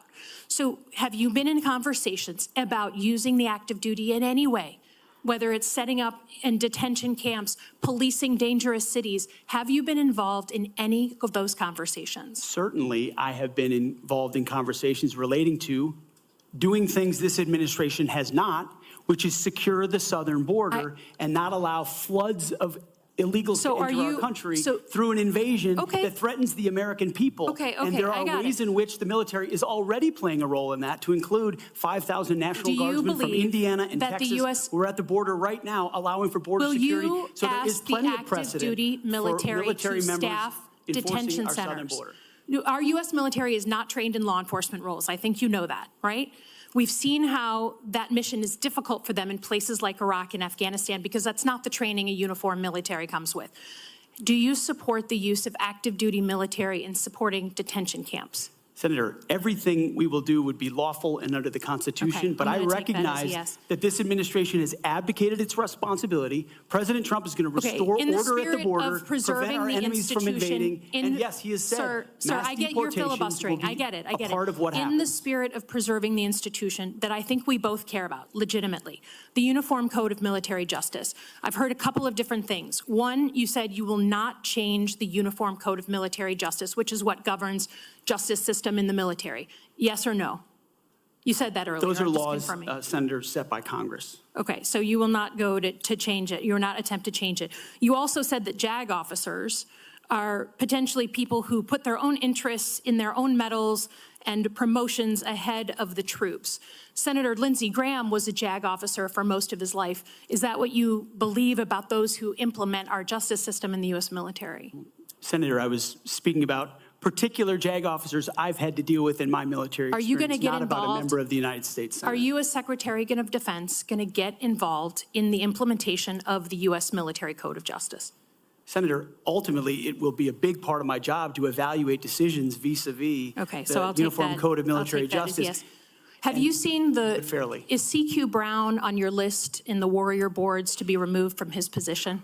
Senator, every single senior officer will be reviewed based on meritocracy, standards, and lethality, and commitment to lawful orders they will be given. Thank you, Senator Slotkin. I now recognize Senator Shaheen for a unanimous consent request. Thank you, Mr. Chairman. I have a request from a former general who served 35 years, Dennis Leitch, who most recently was commander of the 94th Regional Readiness Command at Fort Devens, Mass., who has asked that his letter opposing Mr. Hegseth's nomination be entered into the record. Is there objection? Without objection, it will be entered. Also, I present a host of letters and op-eds from former co-workers at Vets for Freedom and Concerned Vets for America, as well as Fox News Channel.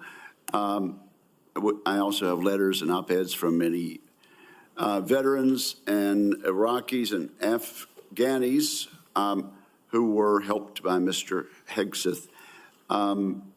I ask unanimous consent to introduce these letters and op-eds.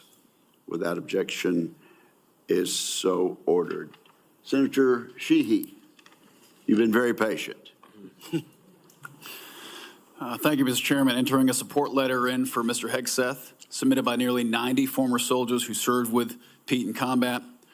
I would like to submit a statement from 86 of them who support his nomination. Although they come from different units and ranks, the signatories commend Mr. Hegseth for his selfless leadership, love of his soldiers, and commitment to our country. 2 items. Sorry, 1 item. I ask unanimous consent to enter this into the record. Without objection, it will be entered. Thank you, Mr. Chairman. Pete, I'm actually going to ask you questions because I want to hear your answer. How many genders are there? Tough one. Senator, there are 2 genders. I know that well. I'm a she-he, so I'm on board. What is the diameter of the rifle round fired out of an M4A1 rifle? That's a 5.56. How many push-ups can you do?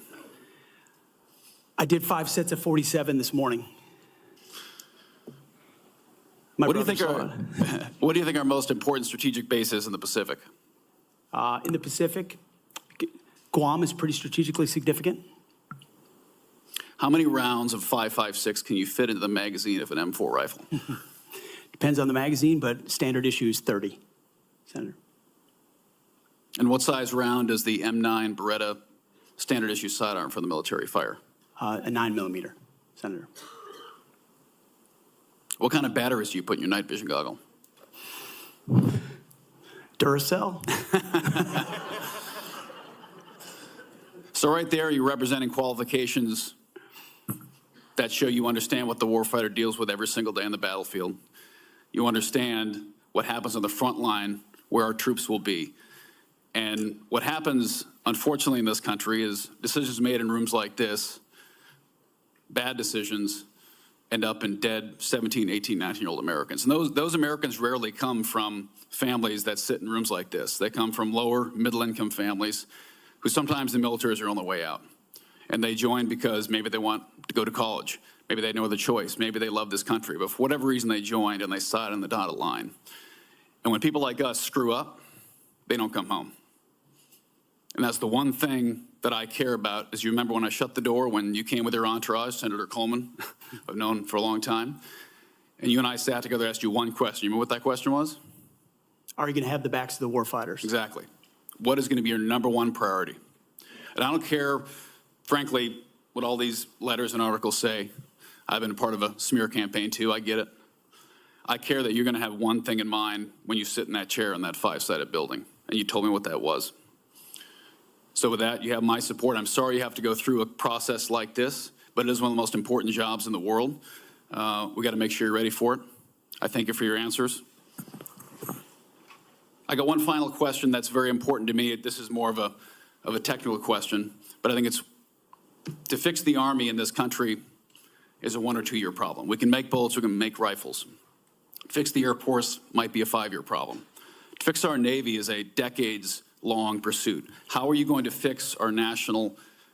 You don't have all the power. We're not China. Unfortunately, you can't snap your fingers. But how are you going to lead an initiative within the DoD to reinvigorate our national shipbuilding industry so we are able to compete with China? Because freedom of navigation is critical to our economy and the global economy. It's going to be a very important task for you to complete. It's a critical question, Senator, and that's why I'm grateful that President Trump has said definitively to me and publicly that shipbuilding will be one of his absolute top priorities of this administration. So a lot of it does go into pulling things up into the OSD's office, Secretary of Defense's office, to shine a spotlight on it, to make sure the bureaucracy doesn't strangle important initiatives that need to happen. We need to reinvigorate our defense industrial base in this country to include our shipbuilding capacity. Some of it is on the east, some of it's on the west, some of it's on the Great Lakes. The workforce problems that our shipyards are facing are significant, and there's been a big investment from this committee, I know, in a lot of those places because of the shortfalls, manpower issues, everything else. But we also see adversaries that have been able to innovate themselves in ways that their shipbuilding capacity is, I won't reveal it at this hearing, multitudes and multitudes beyond our capabilities.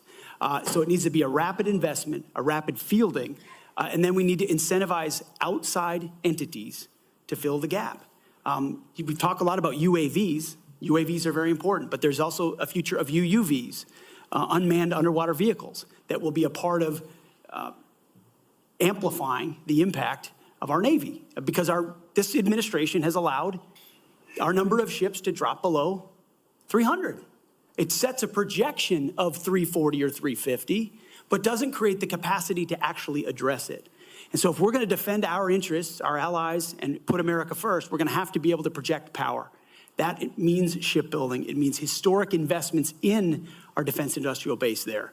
And then also driving innovation and cost savings in ways that only business leaders inside the Pentagon can do. When I'd add, I don't think any board in the world would have hired Steve Jobs or Elon Musk or Mark Zuckerberg when they founded their companies either. So this country was founded by young people who had a great vision. Thank you for being willing to serve your country again. And thanks for coming here today. I yield back, Chairman. Thank you, Senator Sheehy. You yield back the balance of your time. Mr. Ranking Member, can we agree that you and I will notify members of a specific time until which the record will remain open for submission of questions for the record? Yes, Mr. Chairman. That will be a day or two. This concludes today's hearing. I want to thank the witnesses and their families, and this hearing is adjourned. Thank you. Thank you.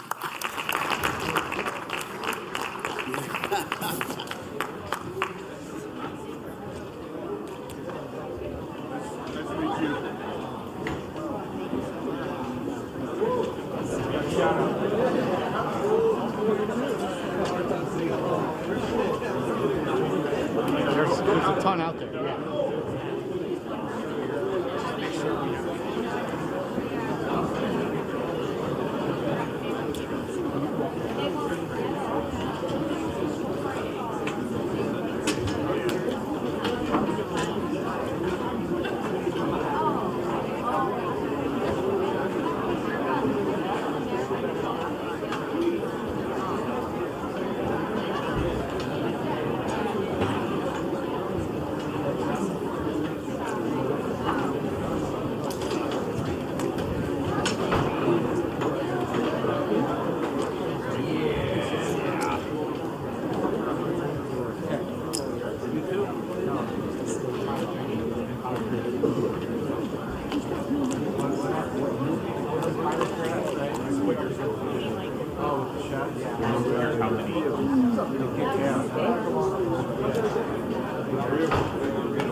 No, I like Yeah,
I